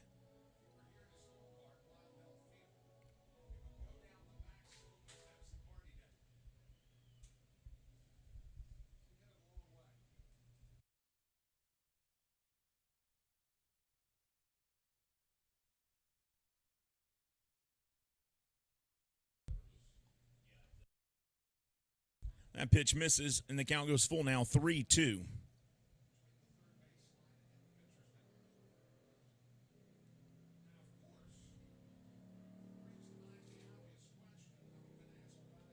I sure hope he's okay.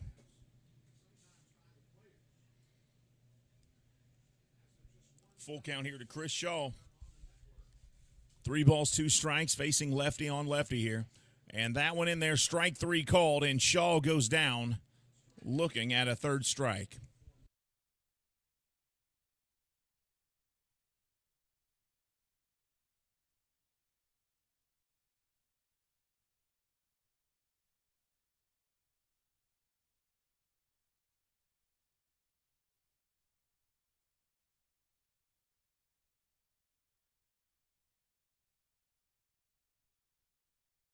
Moises Sierra, second time up for him.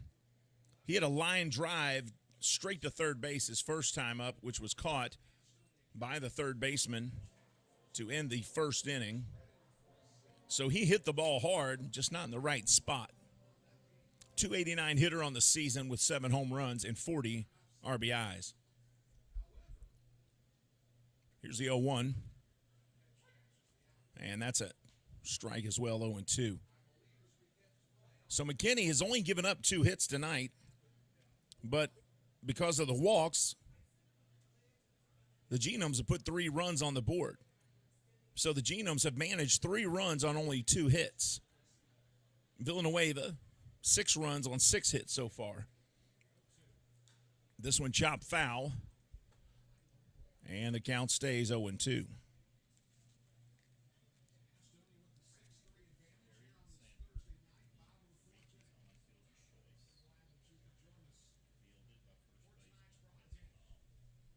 No balls, 2 strikes, bottom of the 4th.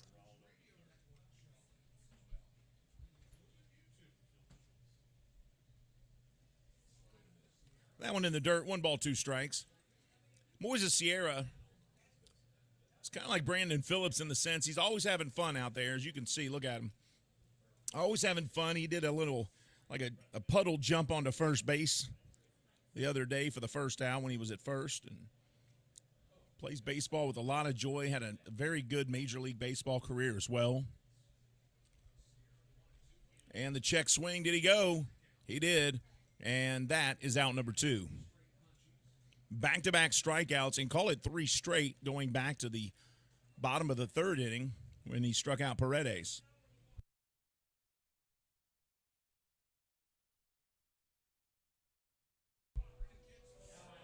Gavin Johns coming up.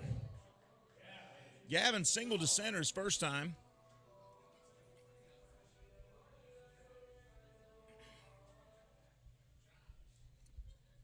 Johns has proven to be a tough out. Batting .311, home run 26 RBIs, and broken bat, line drive caught by the shortstop will end the inning. And the first pitch there, and boy, look at the catcher, Holderbach, picking up that bat and examining it down there. Look at that. And that will end the inning, though. After 4, the Honey Hunter 6, the Genomes 3. We'll be back with more Genomes baseball right here on the Genomes Baseball Network.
Welcome back, folks, to Wild Health Field in Lexington, Kentucky. I'm Steve Tressler.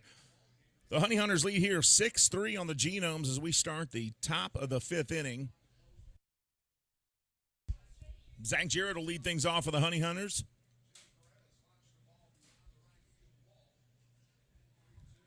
He steps in and faces Eli Villanueva. And Villanueva got him on the changeup at 74 miles an hour. He was way out ahead of that one for strike one.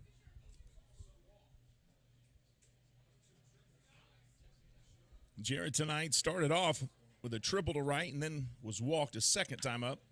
And this time hits a line shot to third, picked up and fired over to first by Becker to Shaw, and that is out number one. So one up, one down here in the top of the fifth.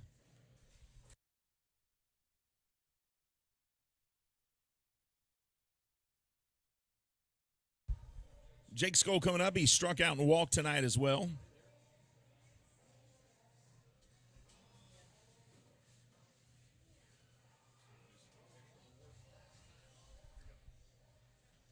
Now, you know the worst dad joke I tell that my kids hate, and only because I've probably done it too many times. First pitch here, fouled off, strike one, is when we get in the car, we'll back out of the driveway, and as we're backing out, I go, this takes me back. And they don't like that at all. I'll put it in reverse, and as soon as it starts going, they'll go, this takes me back. So my kids troll me. But like I always say, it takes guts to be an organ donor. No balls, one strike here. Swing and a miss there. And Villanueva had 0-2.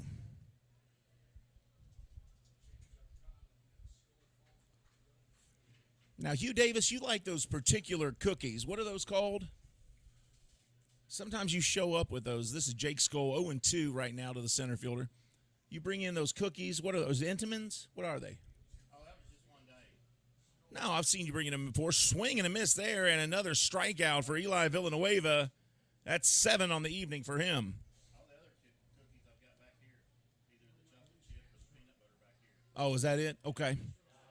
Because I remember one time you had a cookie over there, and when you were eating it, it's like it completely, all the crumbs went everywhere on that first bite, and I thought, it's time to take that cookie to the hospital because it was obviously feeling crummy. Gosh, that was a long setup. Not bad, though. What do you think, Hugh? Oh, he's so annoyed by me. He would just die to have Michael Watkins or Tom in here right now. He's so ashamed to be in the same press box. Oh, man. Well, I would cheer you up. I could tell you a joke about a pizza, but it's too cheesy. That's right, Judith. That's correct. Judith let me know. That's just how the cookie crumbles. Wasn't feeling crummy.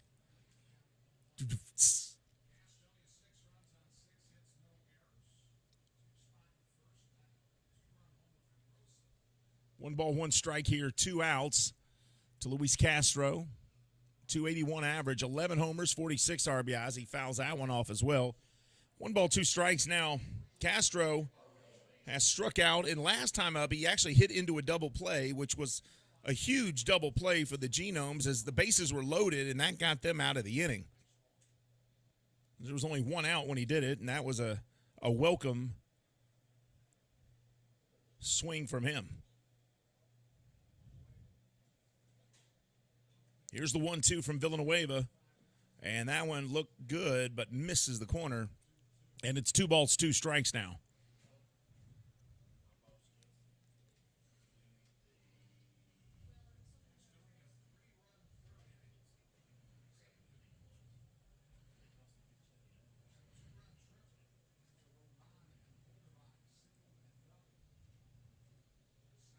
Two balls, 2 strikes, 2 outs. Top of the fifth.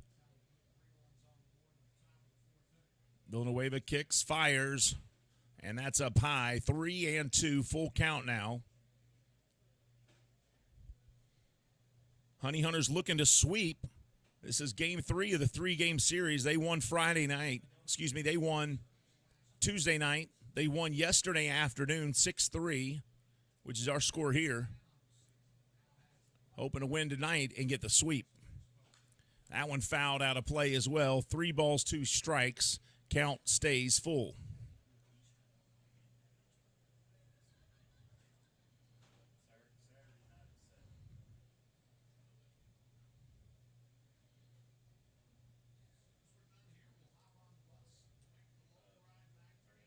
I want to thank all of you for joining our broadcast tonight. Genomes and Honey Hunters. 3 balls, 2 strikes, 2 outs. Here's the payoff. Swing and a miss, and strikeout number 8 of the night for Eli Villanueva. Well, folks, we are midway through, and we will be back with the bottom of the 5th right after this. This is Genomes Baseball on the Genomes Baseball Network, back in 60 seconds.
Bottom of the 5th inning here. Chase Velo at the plate. And the first pitch to him outside, ball 1. Velo on the season, 200 average, 201, 13 homers, 32 RBIs.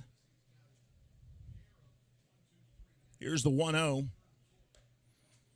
That one outside as well, 2-0 the count. Honey Hunters lead here, 6-3. Genomes can tie this thing up or better. Villanueva still has a shot at getting the W. That pitch low. And Velo way ahead of this count, 3-0. 78 pitches tonight. 80 pitches tonight, excuse me. 48 of those have been strikes for that man right there, Ian McKinney from Orlando, Florida. That pitch outside. And a 4-pitch walk now to Chase Velo. And the leadoff batter is on. Velo popped out to center field his first time up, so that was welcome for him as he's on base. And Scrappy is the first base coach over there. And now the center fielder, look at the first baseman there, Castro, getting his little dance on. You love seeing these guys have fun out there. I mean, it's a grind. These guys, they have these 14-hour bus rides. They show up at 2 in the afternoon. They play at 6:30. Then they'll play a doubleheader, then another game, and then get on a bus for 10 more hours to go somewhere else. It's a grind. So when they can let loose, I don't care which team it is, when they can let loose and have a little fun, that is certainly welcome. That pitch misses. 1 ball, no strikes. Runner at first. Nobody out here. Bottom of the 5th.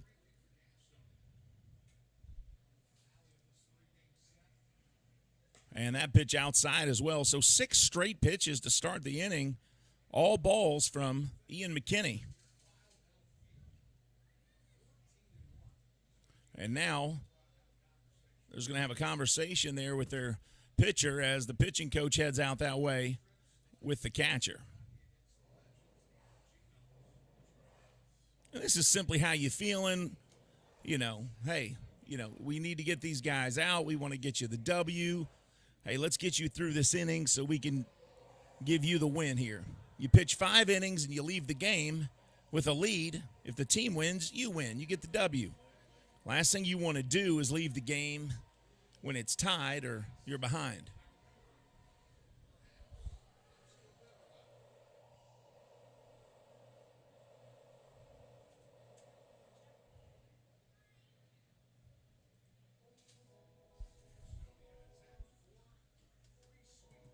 Hugh Davis, I named my printer at home. I got a printer with my computer, but I named it Bob Marley. Do you know why? It's always jamming. It's going to be jamming tonight.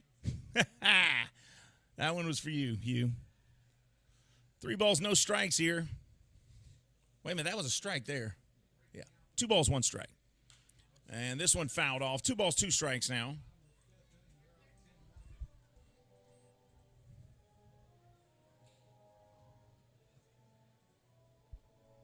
Robbie, you liked that one too, didn't you? Robbie, every winter, I get a little bit of winter chubby, a little winter fat. And some people will work out really hard in the spring to lose that weight, but I just say I go from winter fat to spring rolls. See, I can avoid all that. 2 balls, 2 strikes. That pitch low, and it's going to be a full count now to Yuri Perez. 3-2.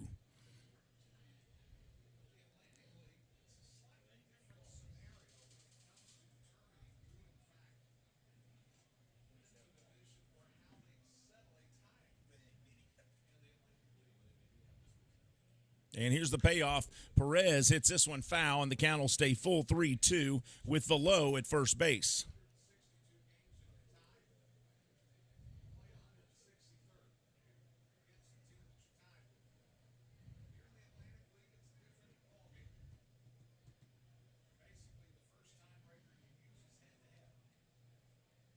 Now, are there any rules in Major League Baseball regarding the use of CBD oil for recovery? Or is that still something that has not touched everybody yet? Foul ball here. How about that one? There's a souvenir for a kid over there. Go get that ball. Go get that ball. And look at that. She's making her way over there.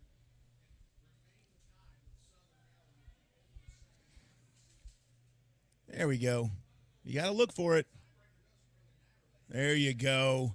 Yay. Foul ball. 3-2. Here's the payoff again to Perez. That one's low. Ball 4. So back-to-back walks. Whatever they said to Ian McKinney worked for a minute. But Perez still able to draw the walk, and that's good for the Genomes. As now the number 8 and number 9 hitter are both on base, with the top of the order coming up right now with Olmo Rosario. Keith, do you know that? Do you have anything regarding CBD oils or? Now, do they have rules regarding marijuana, or is it just steroids?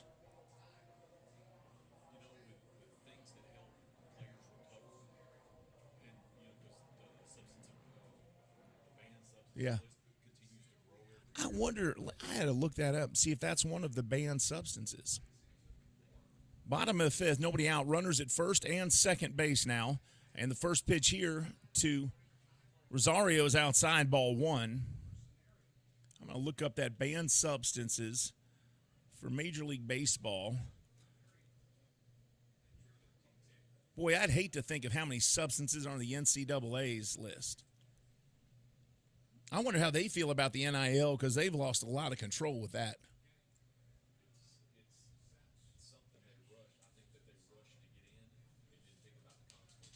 Yeah. So here's the list of banned substances. And Of course, now this is an exhaustive list, so there's, looks like 55, 71.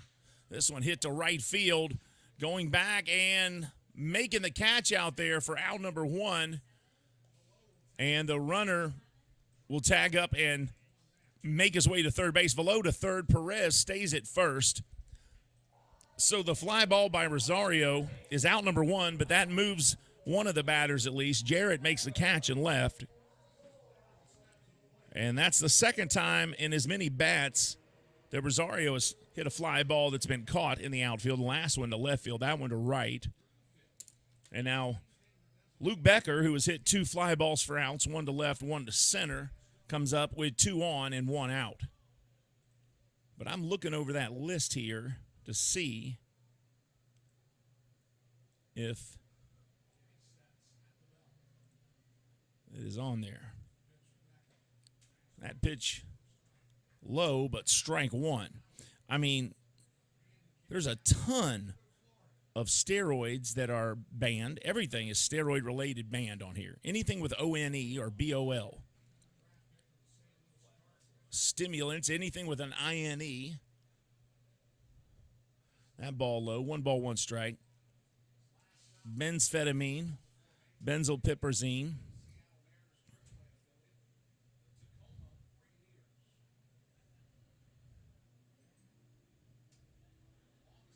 Fenfluramine, phentermine. Now, what if a guy is using that, though, for reasons he's allowed to? I wonder, do they have – a doctor can't waive that, I'm sure, because every team doctor would waive some kind of stimulant, right, to give them the advantage. You know, I read a book about the Raiders in the 70s, and the Raiders, 2 balls, 1 strike to Becker here, 2 on. Runners at first and third. The Raiders' team doctor was a guy named Dave Huzanga back in the 70s. And here's this Harvard medical doctor, ball fouled away, 2-2 now to Becker. Here's this Harvard medical doctor that thought he was getting this glamorous job in the NFL. And the very first game, Lyle Alzado goes into the room they called the candy store. They have a jar full of basically speed, a jar full of steroids, a jar full of, everything. You can, whatever it is. So Alzado goes in there and gets a few from one jar before the game, which were his uppers. This one popped up shallow right, caught by Jarrett, and the throw to home, and the runner will stay put. Velo stays at third, Perez at first. So after those 2 draw back-to-back walks, 2 flyouts to right field, and here's Chris Davis, who, with a swing of the bat, could tie this thing up. But Alzado grabs a handful of amphetamines, goes out. First half is over with. Comes in the end of the first half, and they have, because he's so dehydrated, Keith, they have to put an IV in both of his arms. They're squeezing the bags to get it in there. And when you have amphetamines in your system, guess what happens? It moves your insides really fast. So he's sitting on the John, it's coming out fast, and Dave Huzanga realizes that he has to clean up this 300-pound man because he's the team doctor, as they squeeze the bags of fluids into him so he doesn't cramp. And that's when he realized maybe he should have done a residency. That was in his book, by the way. But they called it the candy shop, where they could get all the stuff they wanted.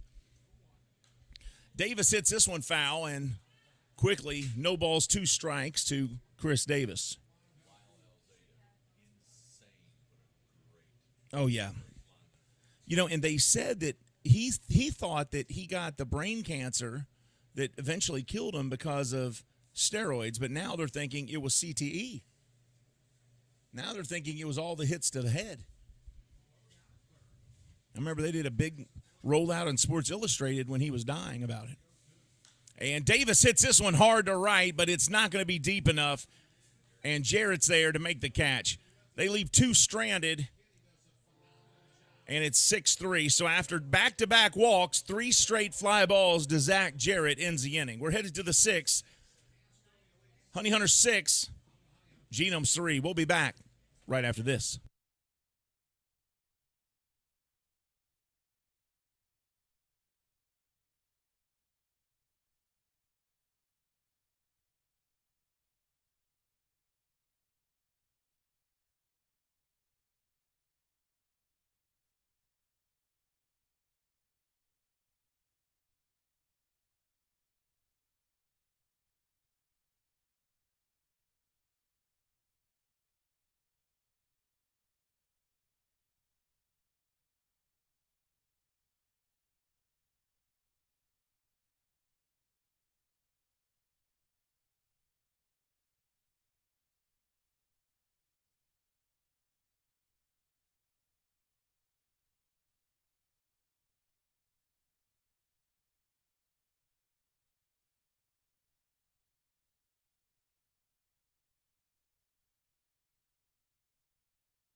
Villanueva still on the mound here as we begin the top of the 6th inning here. And the first pitch there, strike one. Luis Castro tonight, 0 for 3. He struck out twice and hit into a double play. This one chopped foul, and he's behind here 0-2.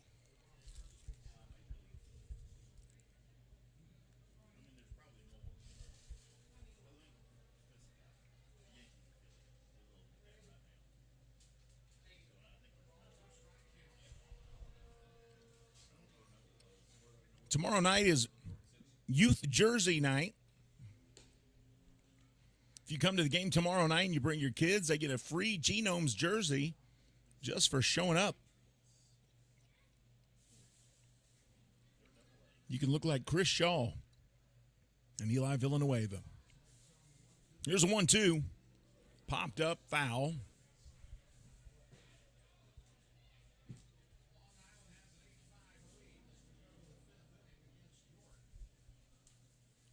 Long Island leading 8-5 against York in the 5th.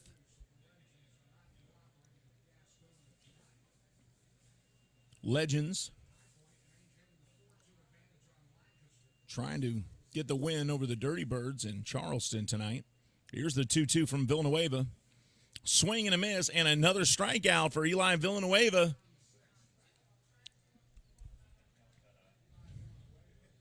What a job by him tonight. And, you know, we were looking through that list of banned substances. Marijuana's not on there. So, Keith, looking at all those substances, marijuana's not on there. Surely that can't be the case. Thank you, Iva. 2 balls, or no count here is that was strikeout number 1 and out number 1 of the inning. And that first pitch there, in there for strike 1. Luis Roman down on strikes, and here's Alex Holderbach as he fouls this one off, and he's behind. No balls, 2 strikes now.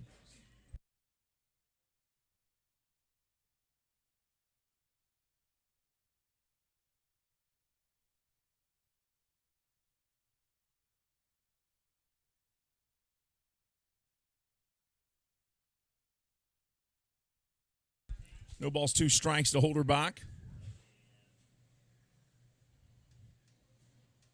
And that one upstairs, 1 ball, 2 strikes.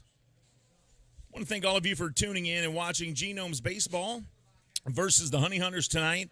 Top of the 6th inning. Still plenty of baseball left. And don't forget, tomorrow night is youth jersey night. Come on out and get a couple jerseys for the kids and enjoy the game. High Point comes into town, and that's going to be a big series, folks.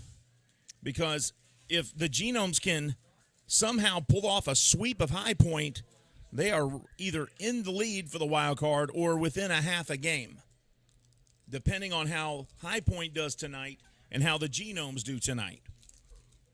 If the Genomes win tonight and High Point loses, they are 2.5 games out of the wild card lead. If the Genomes lose tonight and High Point wins, they're 4.5 back.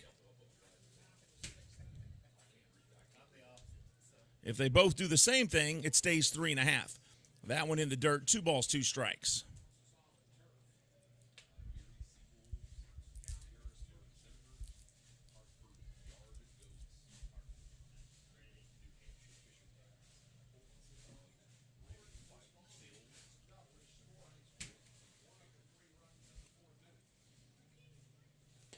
Two balls, 2 strikes, 1 out.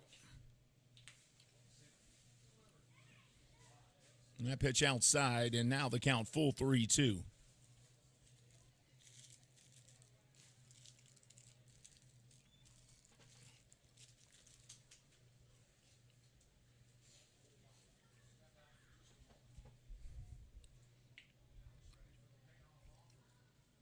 Here's the payoff pitch. Villanueva kicks, fires, swing and a miss. And another strikeout for Villanueva. That is 10 strikeouts on the night.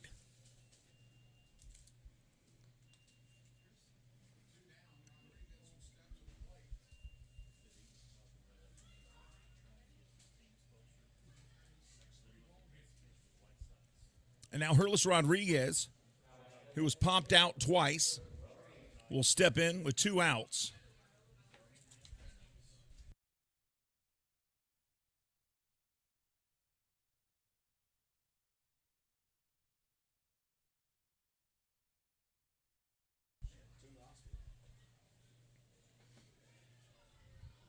Two outs. No balls, 1 strike here. Swing and a miss, and quickly Villanueva ahead here 0-2 to Herlis Rodriguez, the DH for the Honey Hunters.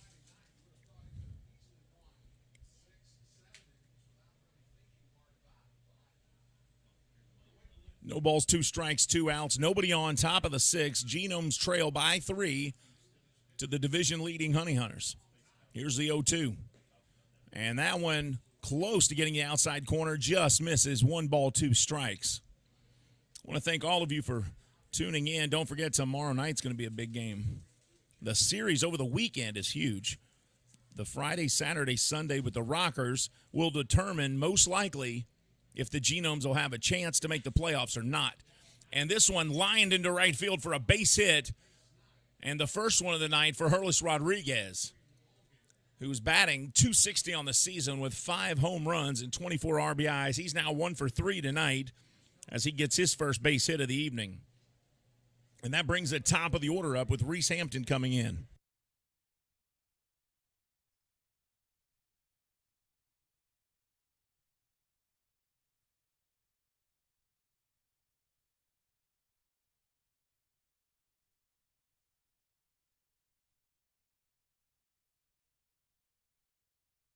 Reese Hampton steps in. First pitch to him, strike 1. He has grounded out to first, walked, and then hit a triple to center field that went over Yuri Perez's head. And that cleared the bases and gave them a 5-3 lead. They had 2 runners on when he did that. This one chopped foul as well. 1 ball, 1 strike. I'm watching a replay of when Dakota Freese was hit tonight. Oh, my goodness. Show that to Keith. Dakota Freese absolutely drilled by that line drive. That was just horrible to watch. I mean, terrible.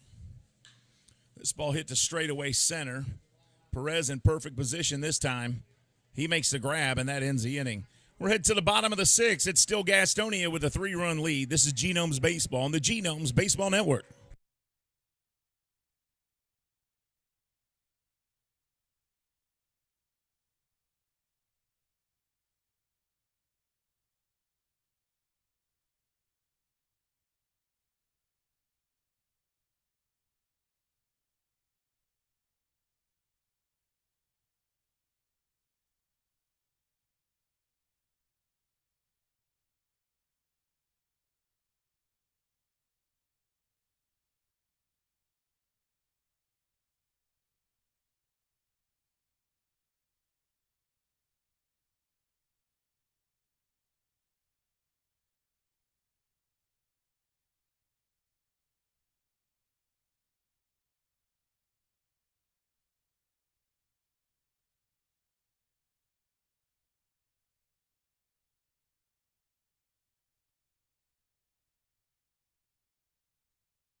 Strike one to Jimmy Paredes.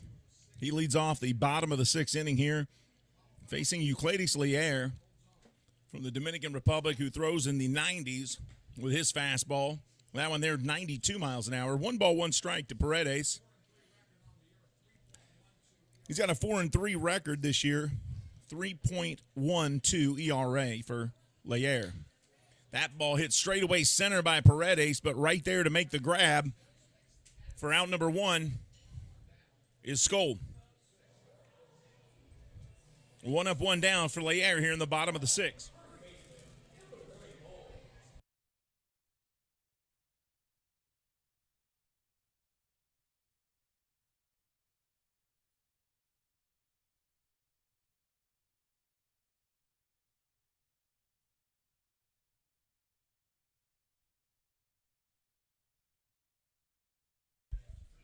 Chris Shaw coming up with 1 out.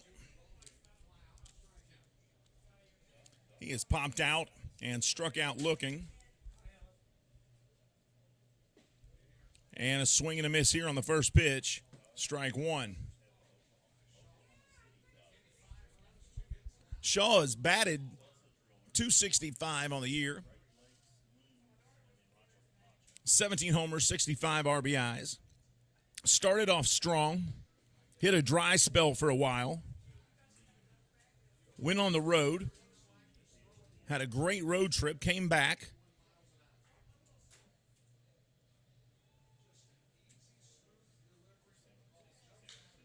And this one hit high into the sky. Left field to Hampton. And he'll make the grab for out number 2. 2 up, 2 down.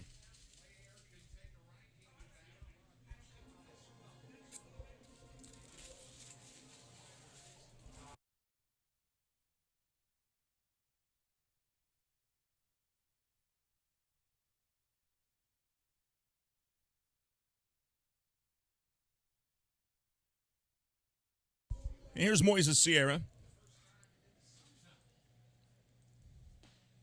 First pitch to him in there for strike one. Fastball at 91 miles an hour. So Paredes flew out to center. Shaw flew out to left. And it's on Sierra's shoulders here now. And he's behind 0-2. Change up at 77. Here's 0-2. Euclides Lier is very impressive. This ball fouled out of play. Born December 28th, 1990. 32 years old. 31 years old, really, but 32 this year some point. Looks like December.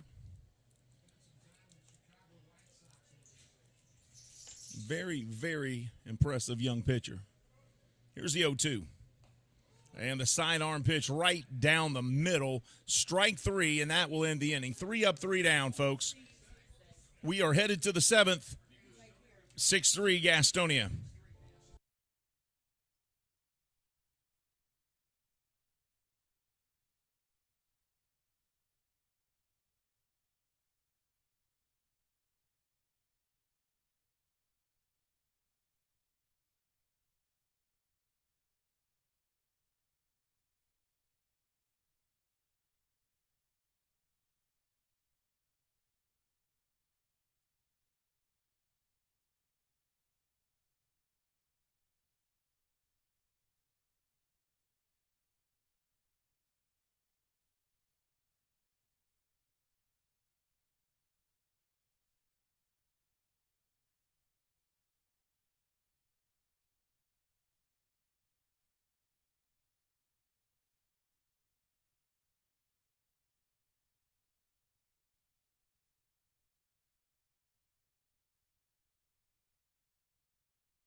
Jack Reinheimer will lead things off here. Top of the 7th inning.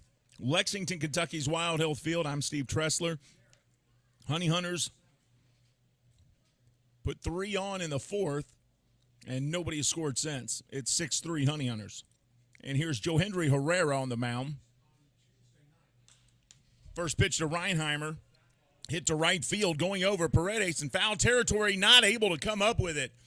And it literally hit the front of his glove and just not able to make the catch there. So strike 1 to Reinheimer. Close the book on Eli Villanueva. Eli Villanueva gave up 6 runs on 7 hits, struck out 10.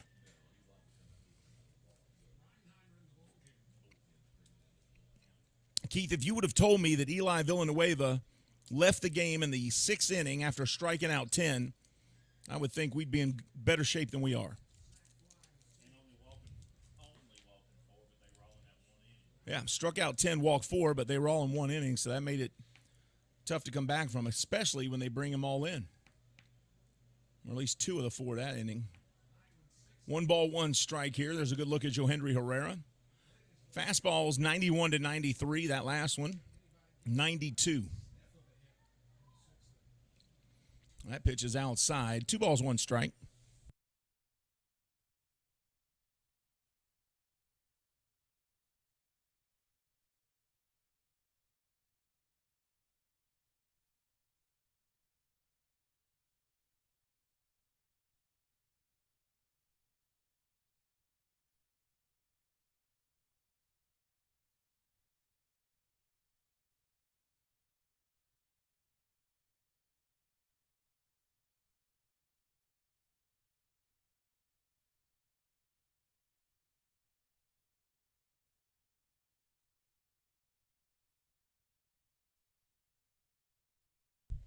Three balls, 1 strike.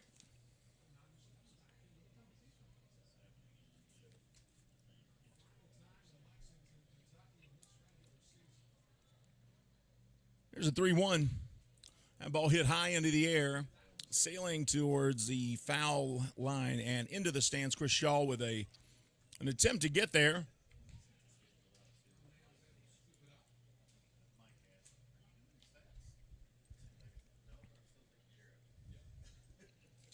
Full count now, 3-2.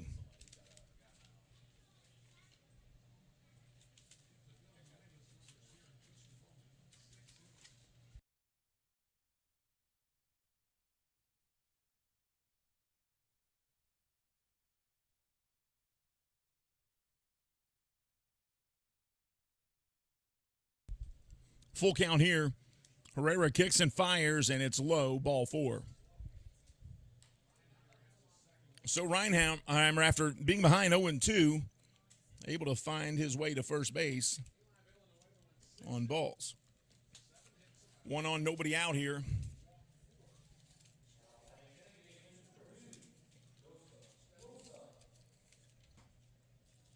Folks, I'll be back with you for the first game of that 3-game series with High Point tomorrow night.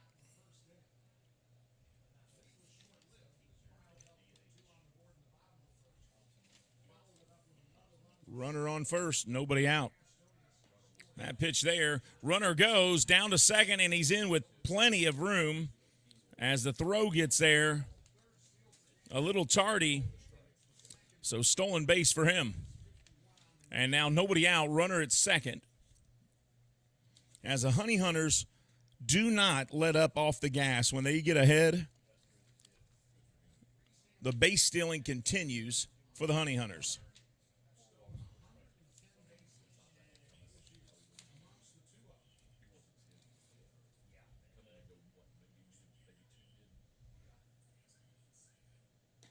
That pitch inside.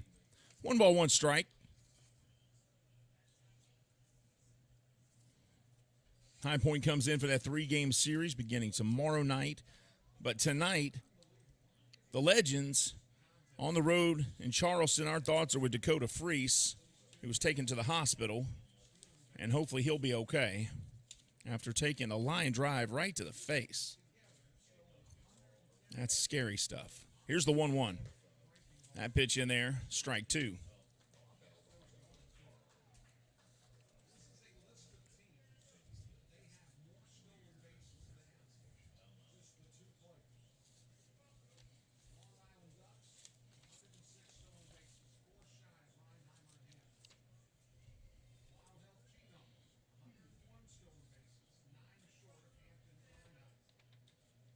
One ball, two strikes. Herrera checks his runner, now looks in. Kicks, fires, and strike three called. And Rosa will go down looking. And this time, that's the third straight time he has struck out tonight. After starting the game with a two-run home run, he has struck out every time since. One out. Reinheimer at second.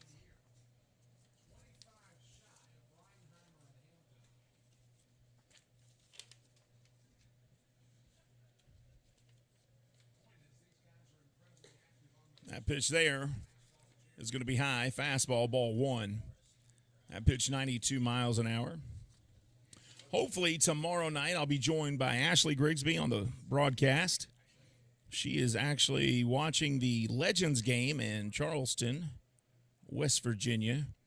That's a 9-hour drive unless you're Hugh Davis, and it's 2.5. No,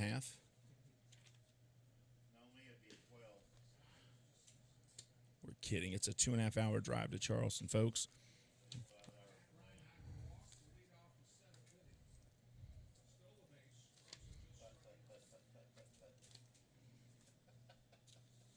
It is Thirsty Thursday at the ballpark, folks. $1 beer, $1 Pepsi, but we would like to tell you, if you're going to drink tonight, please be responsible. The Kentucky Office of Highway Safety would like to remind you to drive sober or get pulled over. So please be careful. Give your keys to somebody if you're drinking tonight. Have fun, have some drinks, but give your keys to somebody else. Let them get you home. And that goes for you Pepsi drinkers as well. We don't need you all hopped up behind the wheel after 6 Mountain Dews. But most importantly, to the beer drinkers. 3 balls, no strikes, 1 out here to Jarrett. Here's the 3-0. Right down the pipe that time. 92 miles an hour, strike one. Jarrett tonight has tripled. He has walked, and he's grounded out to third.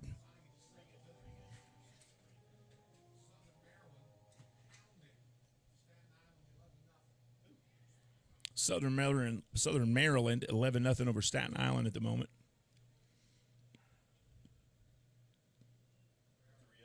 There's a 3-1. That one right down the middle as well, 3-2. So back-to-back 92-mile-an-hour fastballs have frozen up Jarrett and even the count.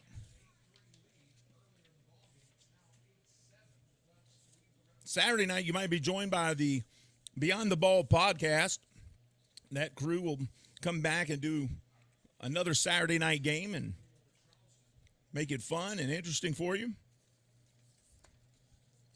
as they made their debut on this past Saturday here. That pitch is going to be up high, missing, and he's going to draw a walk. So 2 on now, both of those walks from Herrera, and 1 out. You know, Herrera throws hard enough, Keith. If he throws strikes, it's going to be tough to hit him. And if they do hit him, they're not going to get the ball to go where they want it anyway. He just throws that hard.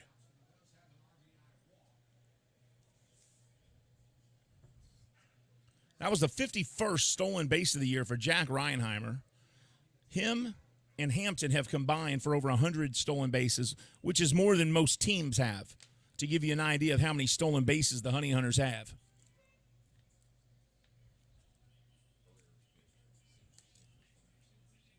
That pitch was 94 miles an hour.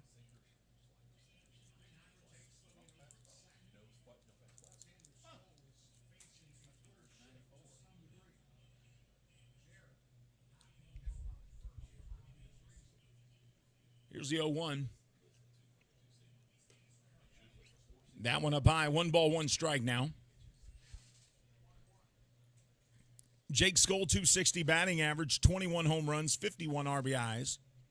And that last pitch from Herrera, 93. Luis Castro on deck. Skoll tonight is 0 for 2. He was walked but has struck out twice. Both of those came at the hands of Eli Villanueva. That pitch in there, strike 2, 1-2.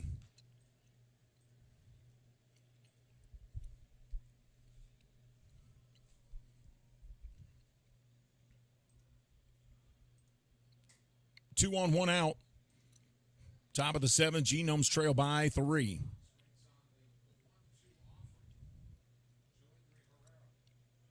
Herrera kicks and fires. Way outside. The breaking ball misses. 2 balls, 2 strikes now.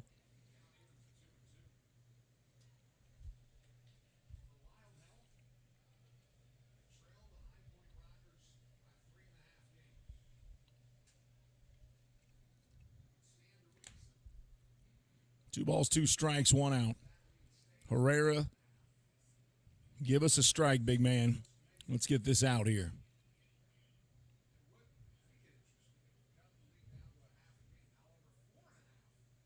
Herrera checks his runner at second, now kicks, fires. And that one's going to be fouled out of play. That pitch 93 miles an hour.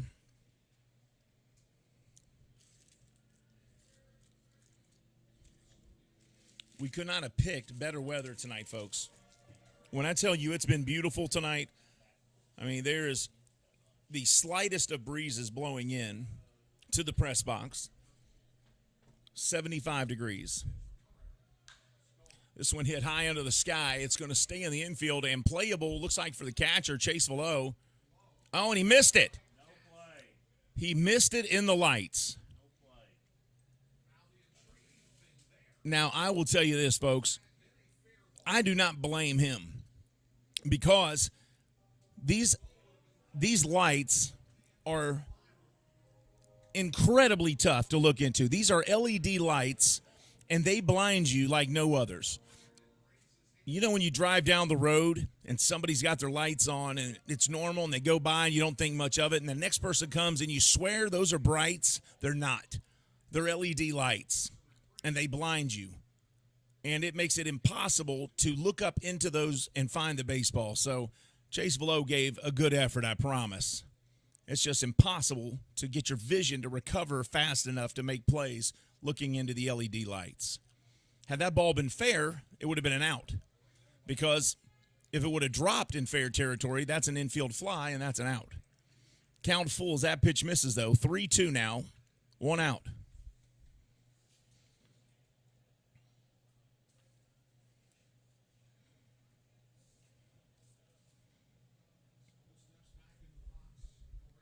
.260 average for Skoll. Full count.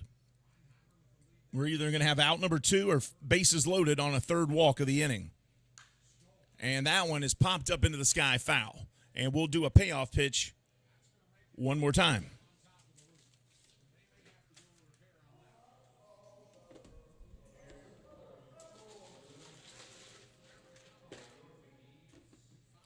John's chatting it up with Reinheimer.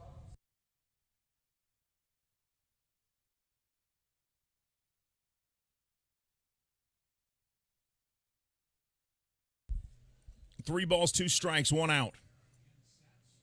Herrera kicks, fires. This ball, a base hit into right field. Paredes gets it, fires it into the infield. 1 run will come in. Pitch right to Velo. Herrera backs him up, thank goodness. But Reinheimer scores on a single to right by Skoll. And Jarrett all the way to third. Reinheimer Skoll makes his way to second. And they lead 7-3.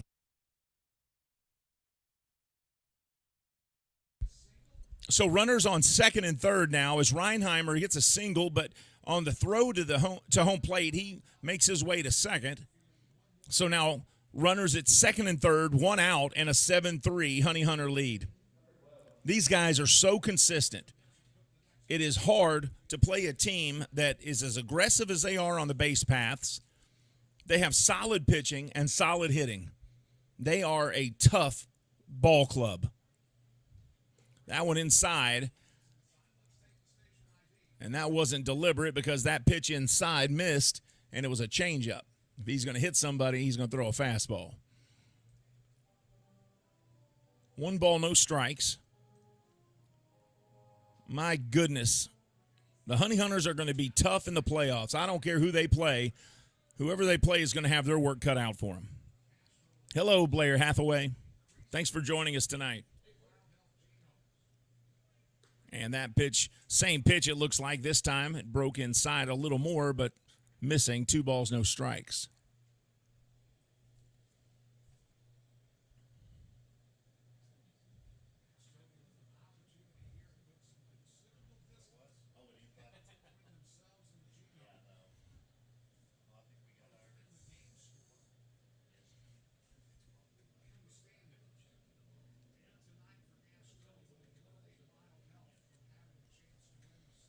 Two balls, no strikes, 1 out here. Herrera's pitch is outside, and it's 3-0.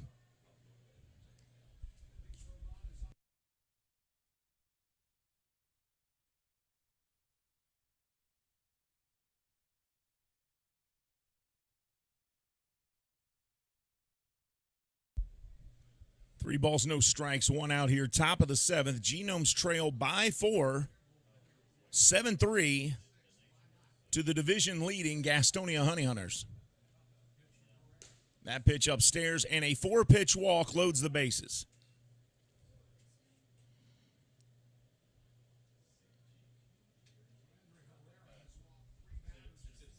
Bases loaded for Johendry Herrera.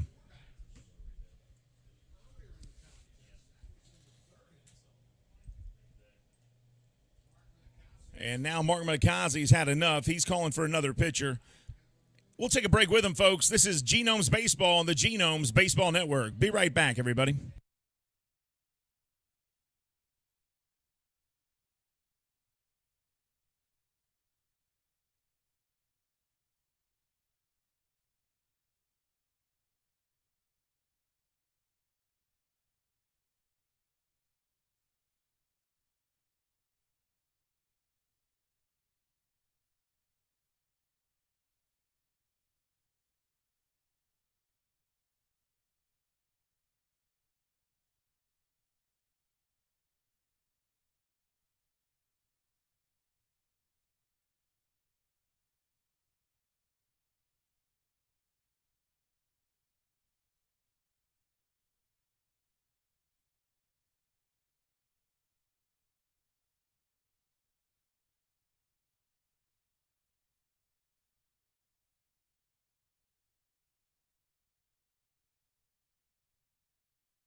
Welcome back to Wild Hill Field here in Lexington, Kentucky. Josh Martin takes the mound. And the first pitch from Martin, missing, ball one, as he will face Luis Roman. Bases loaded for the Honey Hunters. Jarrett at third, Skoll at second, and Castro at first. Roman, a 267 hitter, 15 home runs, 68 RBIs. Martin, 6.31 ERA. Closed the book on Joe Henry Herrera, but not yet. He's responsible for all three runners. And that ball gets in there for another base hit. 2 runs are going to score. Nope, just one, as the throw from Paredes comes in. And it's an 8-3 Gastonia lead here now in the top of the 7th, and still just 1 out. And Dale Jarrett's son, Zach Jarrett, coming to the plate. Nope, that's Alex Holderbach. So bases loaded for the catcher. Hey, folks, we do want to say happy birthday to a special young lady, Arabelle Rubel. Happy birthday, Arabelle Rubel. I know you're being a good girl tonight, and I think your birthday was, I want to say, a day or two ago maybe, but happy birthday to Arabelle.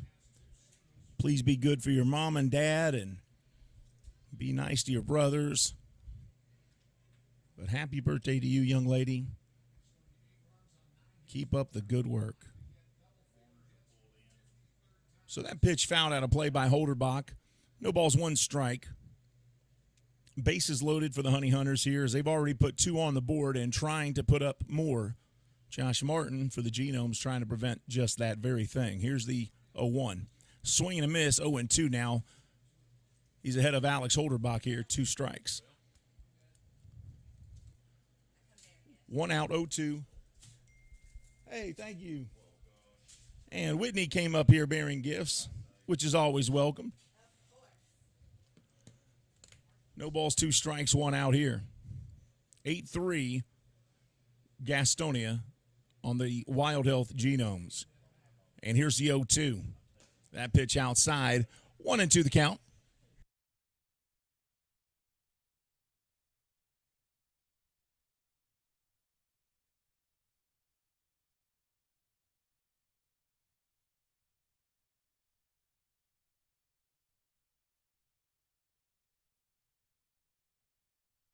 One ball, 2 strikes. Swing and a miss, and there is out number 2, and that is a big out with bases loaded. And Josh Martin able to get Holderbach to go down swinging.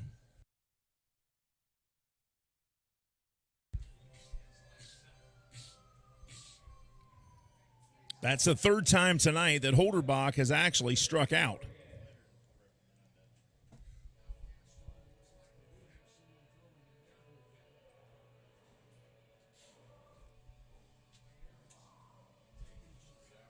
Two outs, bases loaded.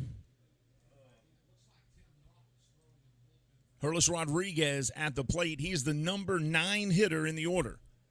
So this is a big out. Otherwise, you're going to be facing the top of the order if he gets on. With bases loaded, you have the very dangerous Reese Hampton coming up, the switch hitter who's hit a triple tonight already.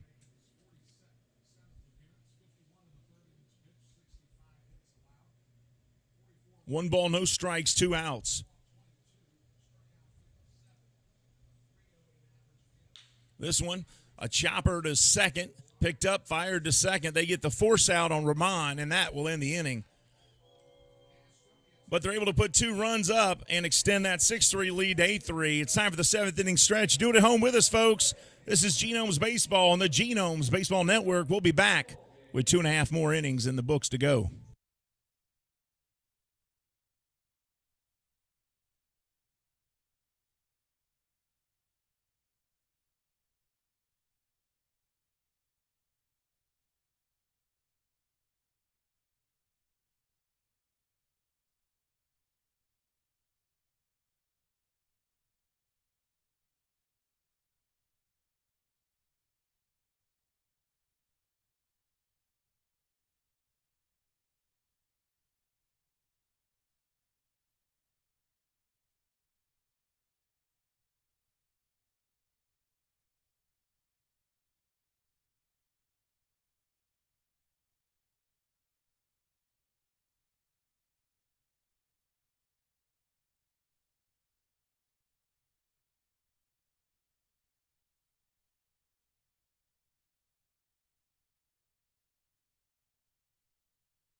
Gavin Johns coming in to bat here, and he'll be facing the new pitcher on the bump here, Tim Naughton, for the Honey Hunters. The right-hander, 6'3", 195. And the first pitch there fired in for a strike at 93 miles an hour. Naughton has got some heat, folks.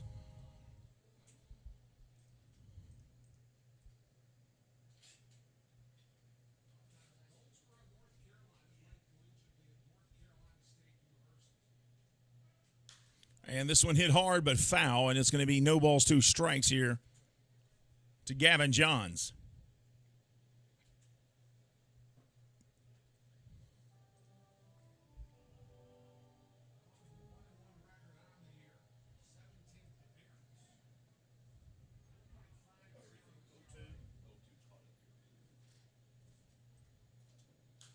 And that ball fouled off as well. Count stays no balls, 2 strikes.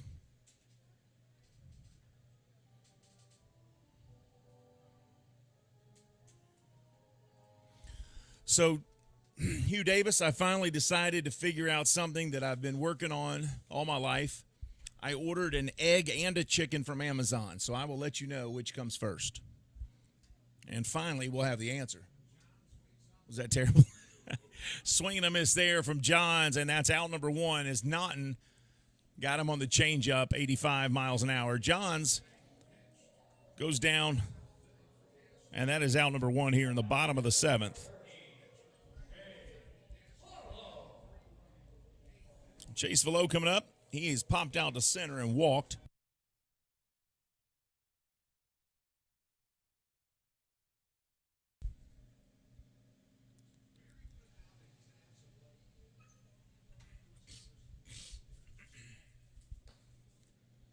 That pitch there inside, ball 1 from Naughton.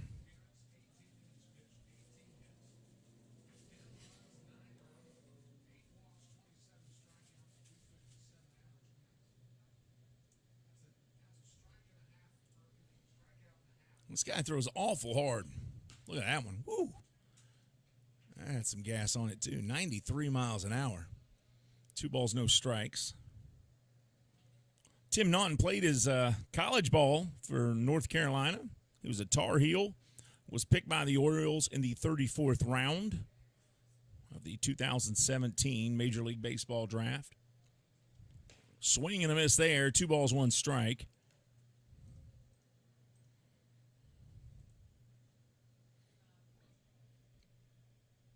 Actually played for North Carolina State, not North Carolina Tar Heels. North Carolina State University, Wolfpack. He did play in the AAA level. Swing and a miss there, 92-mile-an-hour pitch. 2 balls, 2 strikes. Played at the AAA level as recently as this year. Played for Norfolk. Trying to work his way back. And that one fouled. And boy, that hit awful hard up here. 2 balls, 2 strikes.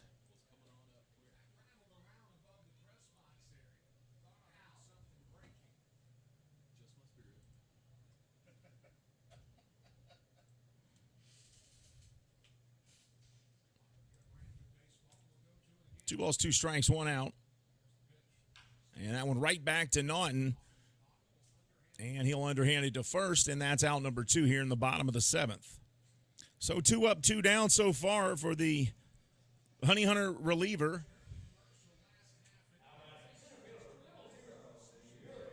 And Yuri Perez will come up. Genomes trail by 5. Euclides Laer leaves the game as Tim Naughton has come in here in the 7th.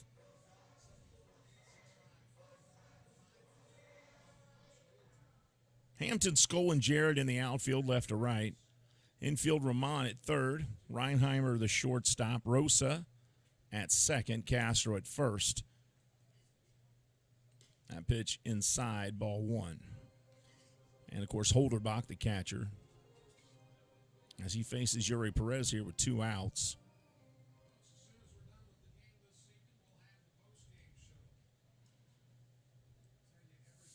He's thrown 10 pitches. 8 have been strikes so far. And there's another one there. That's 12 pitches. 9 strikes, I should say. 1 ball, 1 strike to Perez, the center fielder.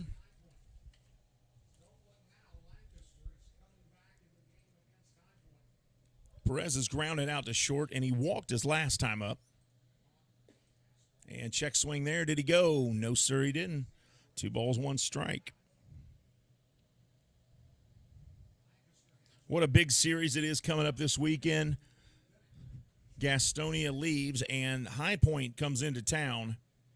And that's going to be a huge series for High Point and especially for the Wild Health Genomes. This one fouled out of play. 2 balls, 2 strikes.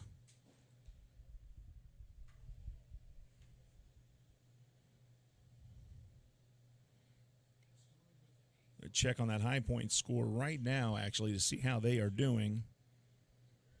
The only thing you can hope is that they lose tonight, and they are up 6-5 that game in the bottom of the 8th. And they're playing Lancaster, a team that looks like they might win the division in the South.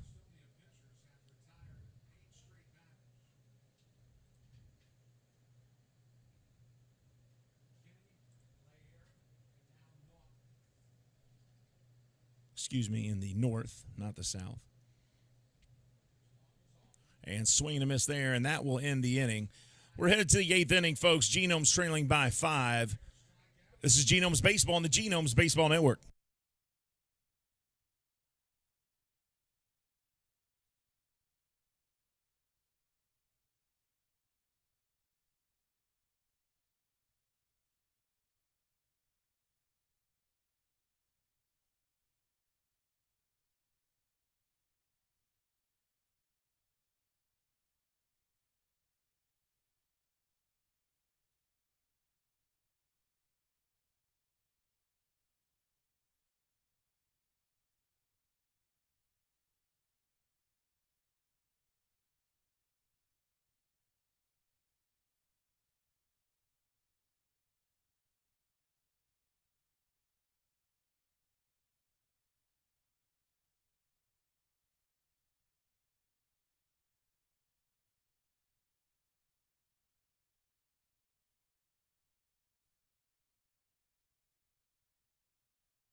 Top of the 8th inning here. Gastonia with an 8-3 lead. And the first pitch from Martin. And it's ball 1. And this is the top of the order for the Honey Hunters. 1, 2, 3 batters. And strike 1 here to Hampton. 1 ball, 1 strike. So Martin faces the top of the order here in the 8th inning.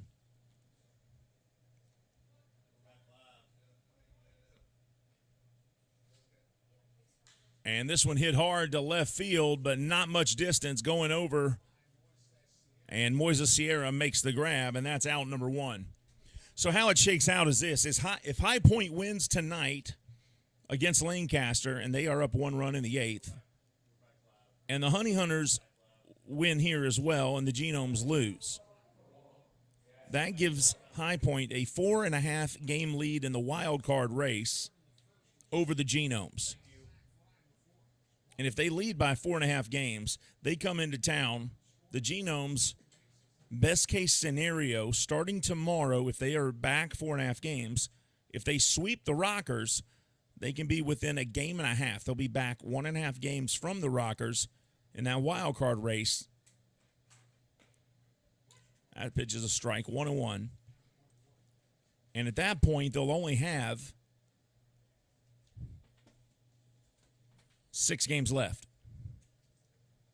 And they can only hope for the Rockers to lose and for them to be on a tear. Strike 2 here. Reinheimer tonight singled to left center field. He was walked, hit a sacrifice fly. High Point finishes at 3 at home against Gastonia and on the road against York. And on the road against who? York. So Gastonia, or High Point, will leave here after the 3-game series and head to Gastonia after they play the Genomes for 3. So that's a welcome if you're a Genomes fan. Gastonia's at High Point, but still. Yep, so Gastonia will be at High Point, and then High Point is on the road against York. Correct. And that's another welcome trip if you're a Genomes fan. This one flies to right, and that's out number 2, caught by Paredes. So High Point has got 6 tough games to end the season after the series with the Genomes. The Genomes, after that series, I know they play the Legends the last 3 games. Host Charleston. They host Charleston and then host the Legends, or the Legends host them? Wait a minute. No, Genomes go to Staten Island. I'm sorry. Genomes go to Staten After High Point? Yes. Well, no. Hang on. After the High Point series here this weekend. Then they go to Staten Island and host Lexington. Okay. That pitch upstairs. 2 balls, no strikes, 2 outs. Top of the 8th inning. Joseph Rosa at the plate. He hit a home run and has struck out 3 times in a row since that home run he hit in the first inning, the 2-run home run that got the scoring started here. And this pitch, low, 3 balls and no strikes. Martin wondering why that wasn't a strike there.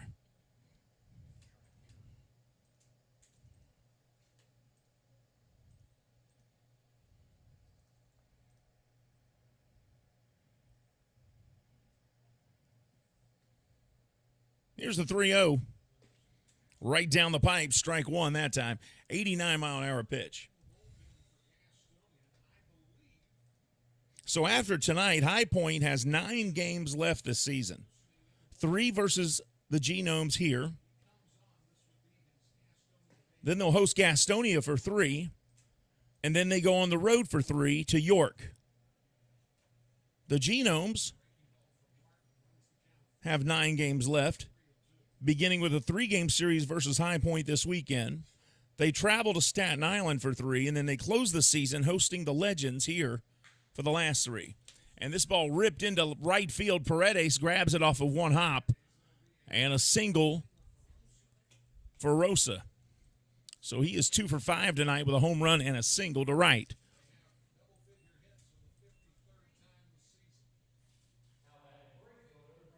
And here's Zach Jarrett.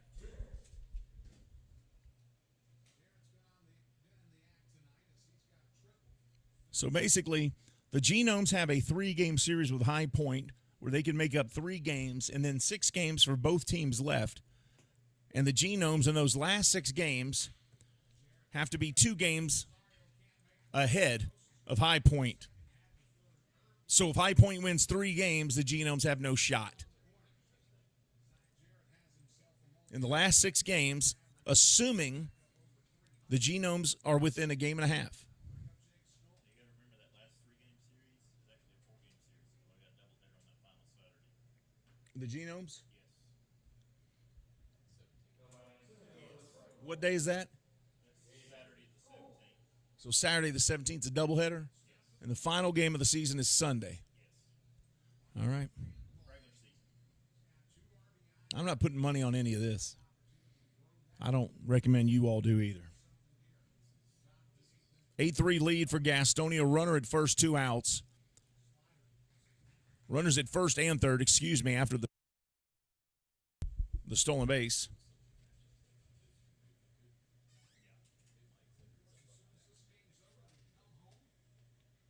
First and third, 2 outs. 1 ball, no strike here to Jake Skoll. Little check swing there, but it was in for a strike, so a called strike, not a swing.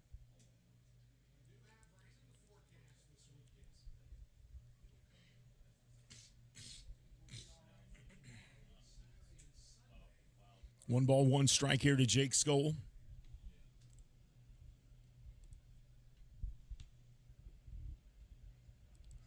Runner goes. Velo does not throw. They allow the runner to steal second. That was Jarrett. Rosa at third. Jarrett at second now. Skoll at the plate. 2 balls, 1 strike. First game of the series tomorrow is going to be 85 degrees, clear and sunny for game 1. 50% chance of rain on Saturday. 70% chance on Sunday. Swing and a miss there. 2 balls, 2 strikes.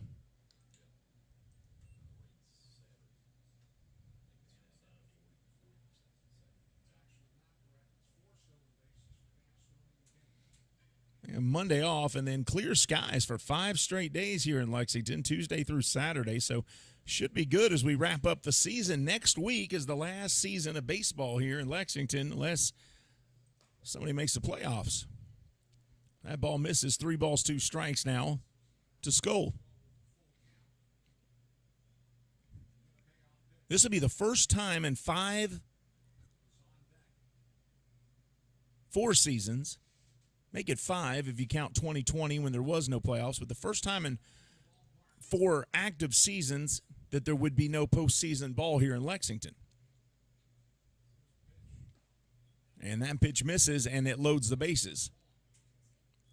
Because the Lexington Legends won the South Atlantic League Championship in 2018. They won the South Atlantic League Championship in 2019. There were no playoffs in 2020. Then they won the Atlantic League Championship in their inaugural season in the Atlantic League last year. So not only have they had playoffs for 3 years in a row here in Lexington, they've had championships for 3 years in a row here in Lexington. For a town known for basketball that's had a resurgence in football, they are champions in baseball. Bases loaded, 2 outs, and first pitch strike to Castro.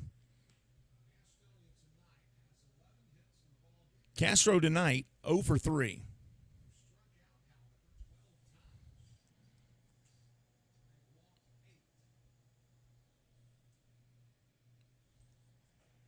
Genomes tonight have only managed 2 hits. Here's the 0-1. This one ripped into left. 1 run will score, and it's 9-3. Honey Hunters. And Martin still in trouble here with bases loaded.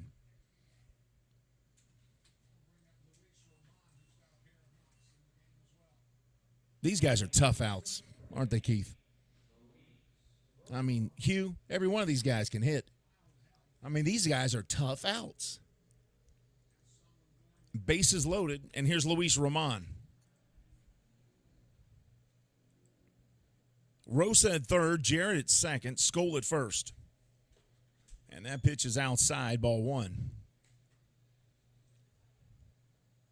Roman batting .269 on the season, 15 home runs. The lefty is 2 for 4 tonight. Couple singles to right field and a couple strikeouts.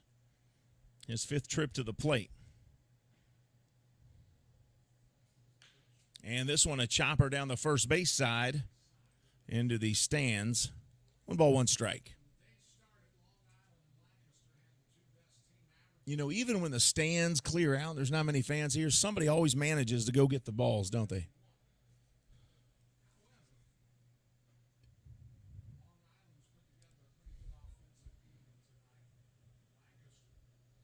One ball, one strike.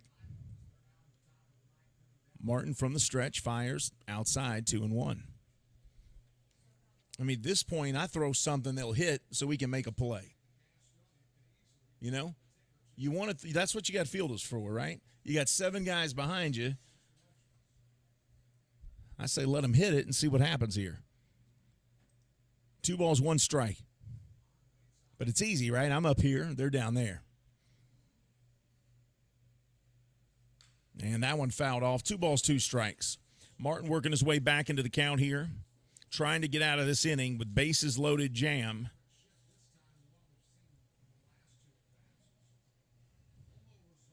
Rosa scored on that hit by Castro that loaded the bases, where the bases were already loaded, but 1 scored. Castro goes to first.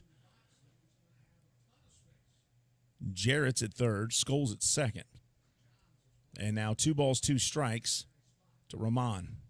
Right down the pipe, strike 3, and that will end the inning. But they leave 3 stranded, but they did get a run on the board and stretch that lead out. It's 9-3. We're headed to the bottom of the 8th. This is Genomes Baseball on the Genomes Baseball Network. Be right back, everybody.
Omo Rosario will lead things off here as he will face Kent Kleiman. Kent Kleiman is former NC State baseball player. He played his first pro ball in Florence, Kentucky in the Frontier League for the Florence Yawls. He appeared in 32 games there, and in 32 games he struck out 55 batters in 47 innings. So he is definitely a decent pitcher. 90 miles an hour first strike. That pitch low and inside. 1-1 the count.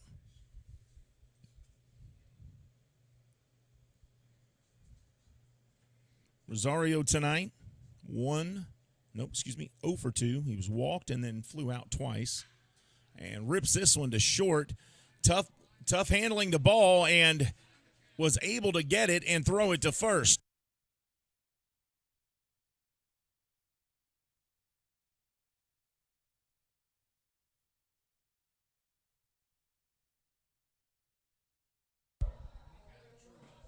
Ground out to first for 1 out.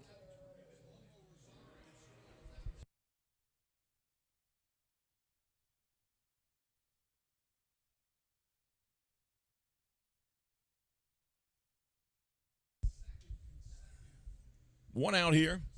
Luke Becker stepping in. 297 average, 19 homers, 83 RBIs. And that one, 90 miles an hour inside, ball 1.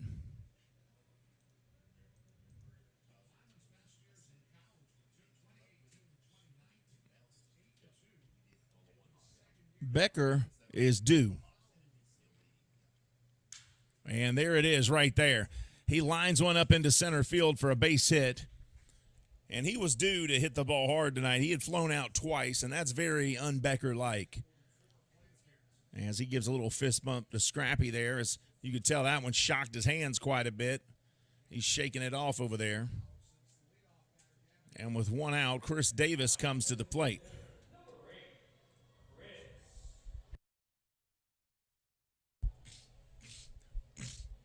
Davis steps in. He is 0 for 2 tonight.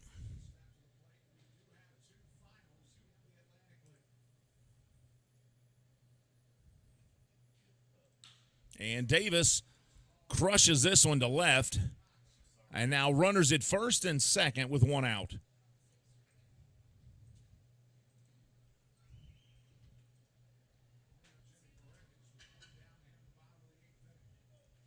And Jimmy Paredes coming up. And this is a good guy to have up with 2 on and 1 out.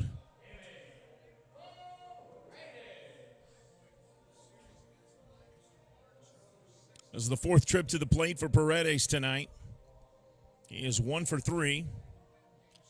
Hit a double, struck out, and then flew out to center. 2 on, 1 out here. Facing Kent Kleiman. Fouls this one off, strike 1.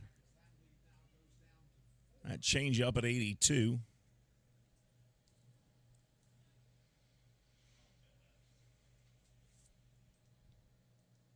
.283 average for Paredes, 18 home runs. 37 homers between him and Becker.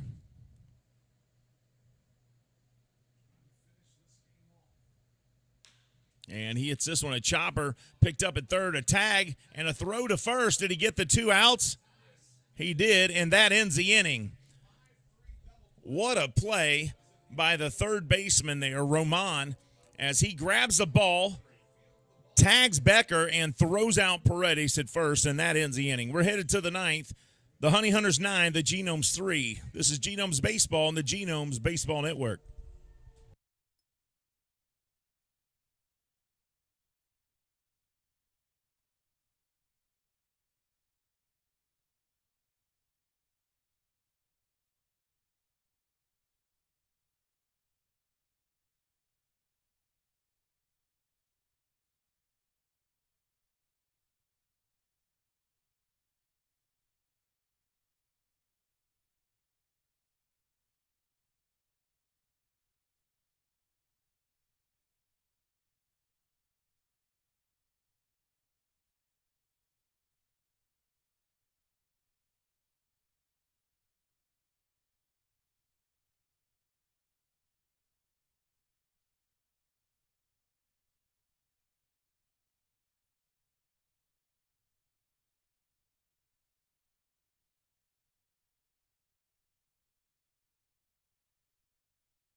Nate Peden takes the mound for the Genomes here.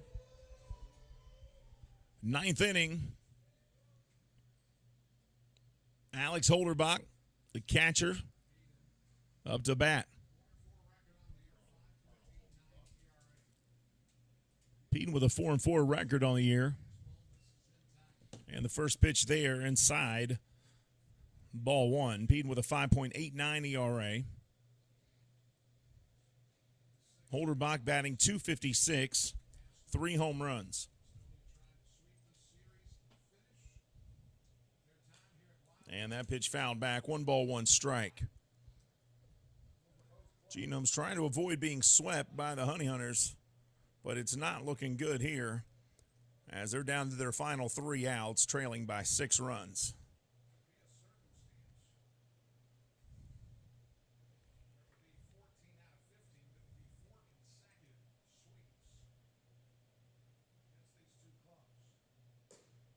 That pitch upstairs. 2 balls, 1 strike.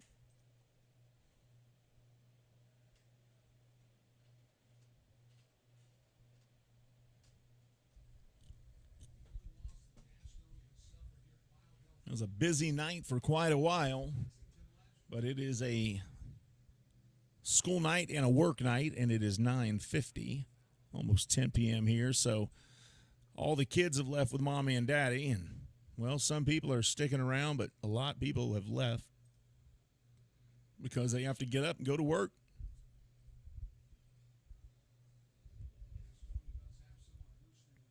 Two balls, 2 strikes.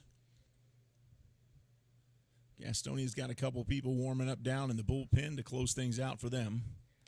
And that pitch misses outside, and Velo even holds the ball a little longer, like, are we kidding? 3 balls, 2 strikes. Velo thought for sure that was strike 3 and couldn't believe he didn't hear Marvin King ring him up. It looked good. Thought we had the outside corner there on that 92-mile-an-hour fastball. Holderbach, 33 RBIs on the season, a 744 OPS. Here's the payoff. And that one outside, ball 4. So 1 on, top of the 9th. Peden replaces Josh Martin. And now he'll face Herlis Rodriguez, the DH, and Reese Hampton, the top of the order, on deck. The batting coach down there for the Honey Hunters looks like is number 35. That is Emmanuel Tapia. That name should sound familiar to everybody. Emmanuel played last night or yesterday afternoon in the game. And here's Herlis Rodriguez, 1 on, nobody out.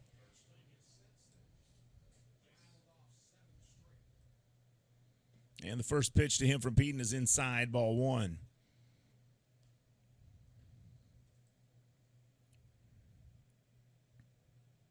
The Atlantic League, if you did not know, is an official Major League Baseball partner league. It is headquartered in New York, but the league is mainly considered mid-Atlantic to the southeast.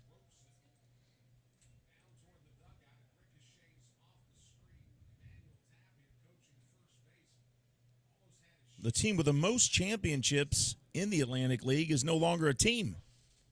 That was the Somerset Patriots. They are a Yankees affiliate, but they are no longer with the Atlantic League or a part of. Atlantic League started in 1998. There's one here over to Shaw. He throws out the runner at second and over to first, and they don't get the runner at first as Peden couldn't come up with that throw. But Shaw does make the good play there as he gets the runner headed to second out. And now 1-on-1 out. And the top of the order coming up here for the Honey Hunters as Reese Hampton steps in.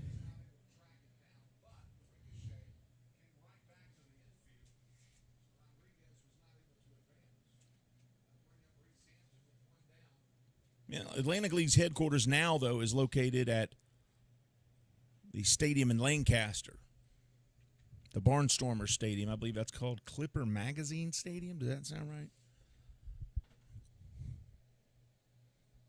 And swing and a miss there is the pitch from Peden. Gets by Hampton 91 miles an hour.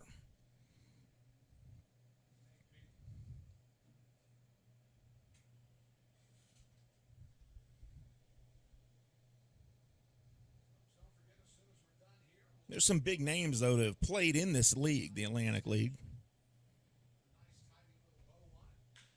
Little chopper over here to Shaw. He picks it up, and it's foul. That was a good effort, though, by Shaw as he tried to grab it before it went foul and make the play. But a hair late.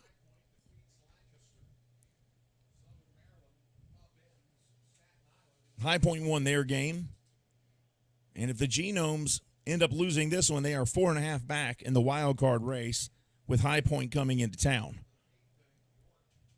Some of those names, though, that have played in the Atlantic League, I mean, they've had probably more big-name players from the MLB than any other league.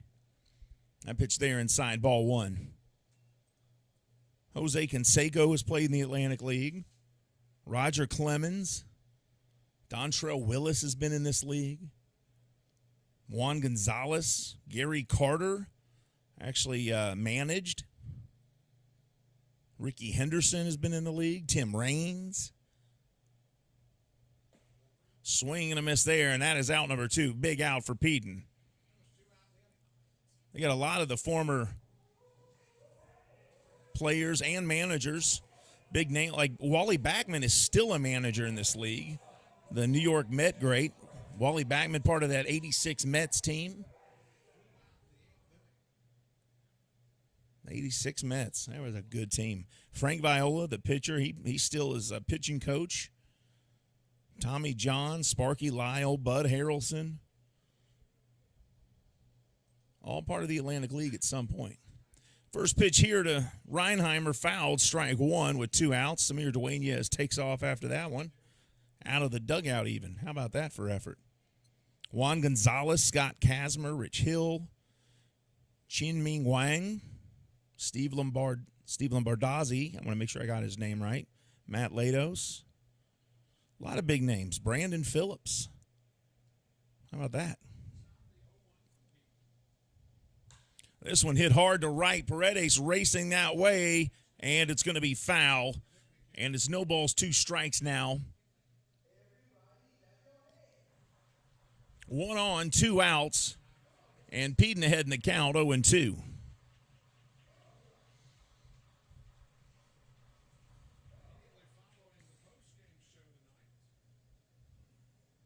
Kelsey Whitmore, and this year was the very first woman ever to play in the Atlantic League and start a game. She started in left field, and that was the very first time ever in the Atlantic League that a woman had started. And this one popped up, and he stays alive, fouling that one off. She also pitched in one of the games, and that made her the first woman to ever pitch in an Atlantic League game, and she made her first pitching appearance for Staten Island. And she entered the game with bases loaded and 2 outs, and she retired Ryan Jackson, who is a former Major League Baseball player, on a fly out to end the inning. How about that? Did you guys know that happened? Kelsey Whitmore made her debut pitching with bases loaded and 2 outs, and she retired former Major Leaguer Ryan Jackson on a fly ball to end the inning. And this one, a fly ball to center field, and it drops in for a base hit.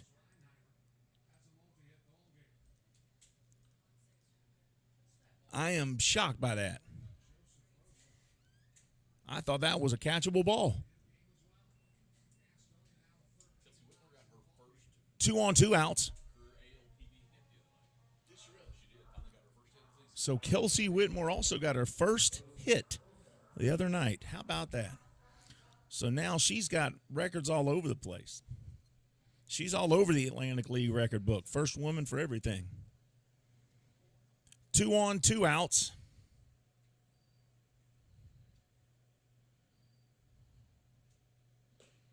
And that pitch there misses, ball 1.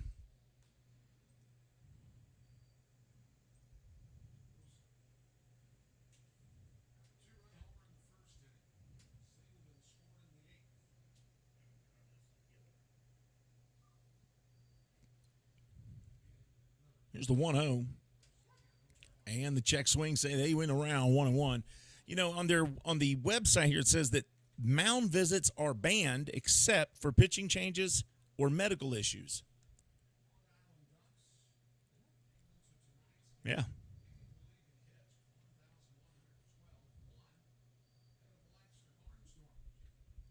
In the 2019 season. Strike two there. 1-2 strikes.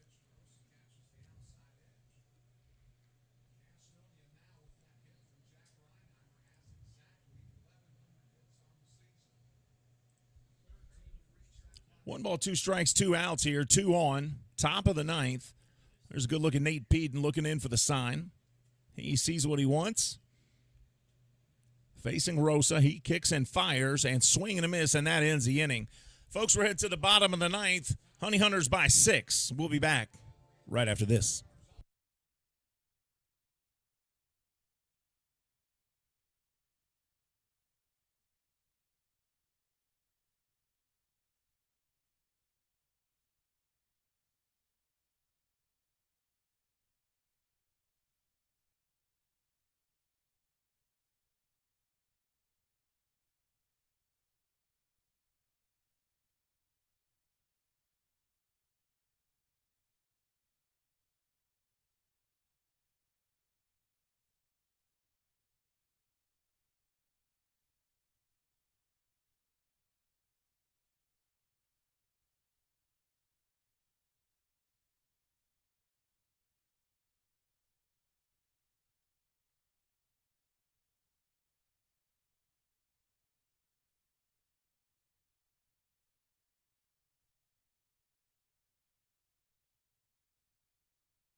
Well, now is a good time as any for Chris Shaw to get home run number 18 on the season. 65 RBIs.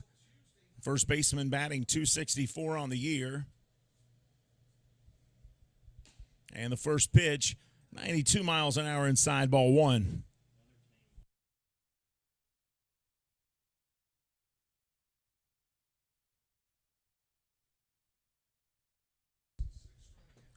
And that pitch by Bowman fouled out of play. 1-1 strike.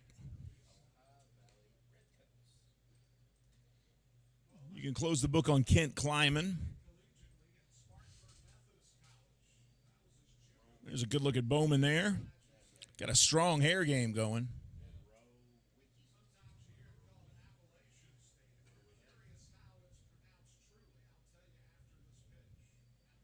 And that pitch there hits the outside corner. 1-2 strike.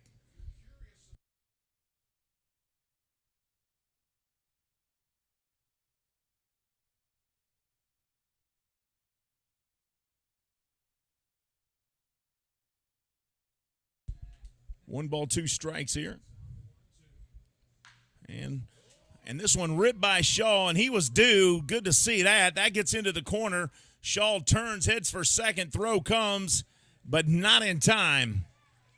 So a leadoff double here in the bottom of the ninth for the former Boston College Eagle and San Francisco Giant, Chris Shaw.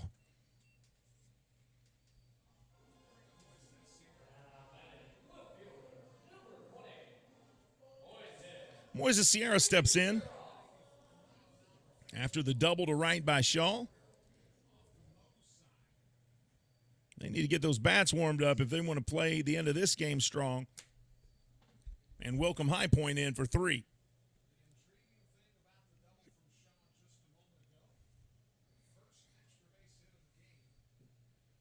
And that one hit right up the middle by Sierra, and they will get him out. Shaw moves to third.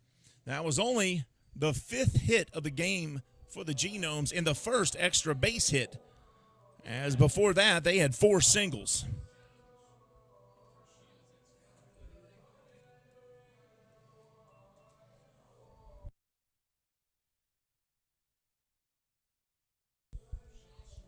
So 1 out. Chris Shaw stands at third base.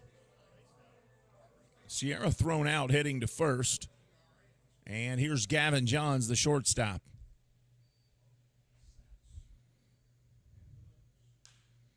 And the first pitch here hit by Johns, and it'll sail into the mattress warehouse or mattress overstock patio. And that's strike 1. 1 on, 1 out. 0-1 to the shortstop, Gavin Johns. Played college ball at Tennessee Tech and UCLA, originally from California.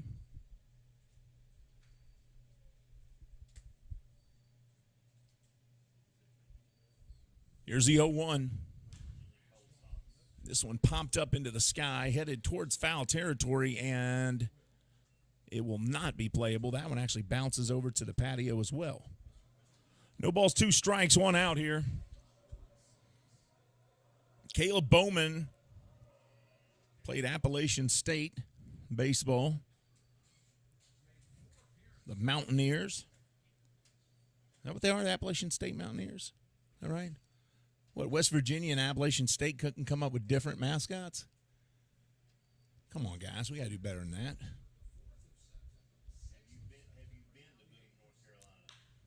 This one hit to second base. They'll let the runner score. They don't care much about that. Johns hustles down and makes a close play out of it, but they get him. It's a 9-4 game, though, as Shaw comes in to score, and Chase Velo coming up, and he represents the final out for the Honey Hunters. They lead 9-4, bottom of the ninth, 2 outs, nobody on. That was Shaw's 22nd double of the season if you were scoring at home.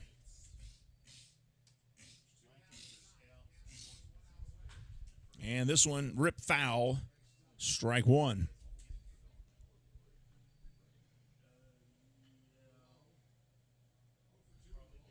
Chase Velo tonight is 0 for 2. He did walk earlier in the game.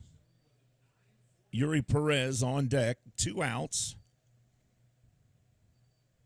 Here's the 0-1.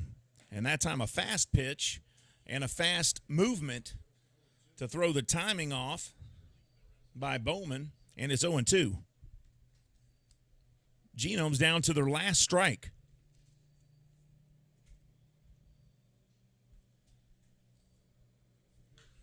And this one popped up, and it's coming towards us. Foul.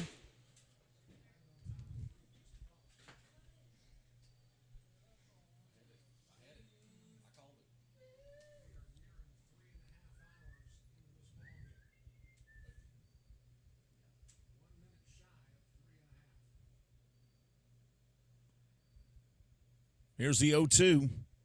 Velo, readies. And that one inside, 1-2. 1 ball, 2 strikes, 2 outs. And the game now officially 3.5 hours long as we hit the 10:09 mark. First pitch was 6:39. And here's the 1-2, and it's going to be a quick pitch. by Bowman, and that one ripped foul as well, and Below stays in there at 1-2.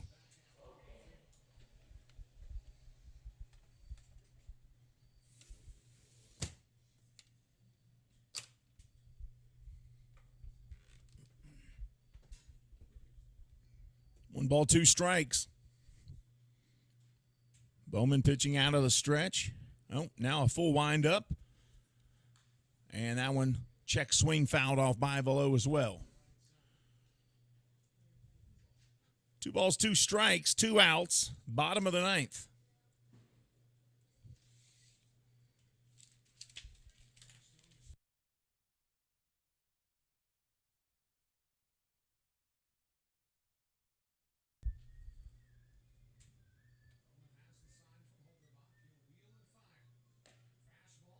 And that one just misses the strike area.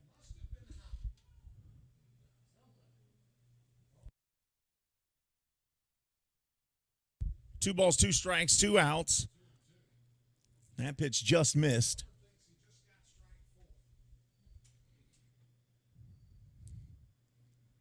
Here's the 2-2. It's high drama. That one fouled off. Below staying alive. Well, you can tell by the way I use. We'll throw back to the 70s there. Might as well. I mean, that haircut's 70s, right? Oh, that is Billy Ray Cyrus. My God, it's beautiful. 2 balls, 2 strikes, 2 outs. Bowman fires the pitch, misses the outside corner, and now a full count of Below, who has hung in there. 3-2, 2 outs, bottom of the 9th.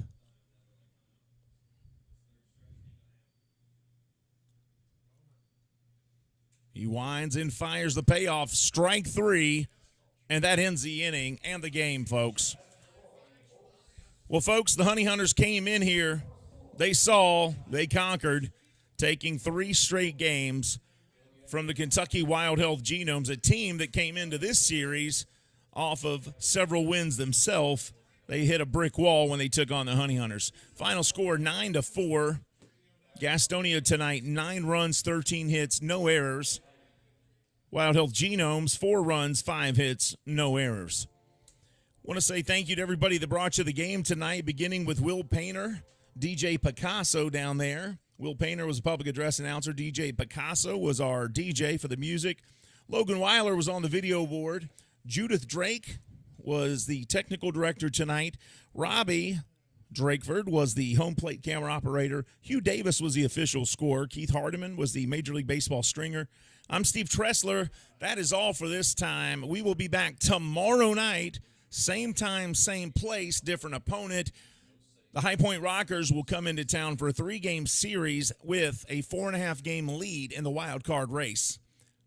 If the Genomes can sweep them, they'll be back in it with a great chance of making the playoffs. That's all for this time. Until next time, have a great time, everybody. Good night. Please be safe getting home, and go Genomes.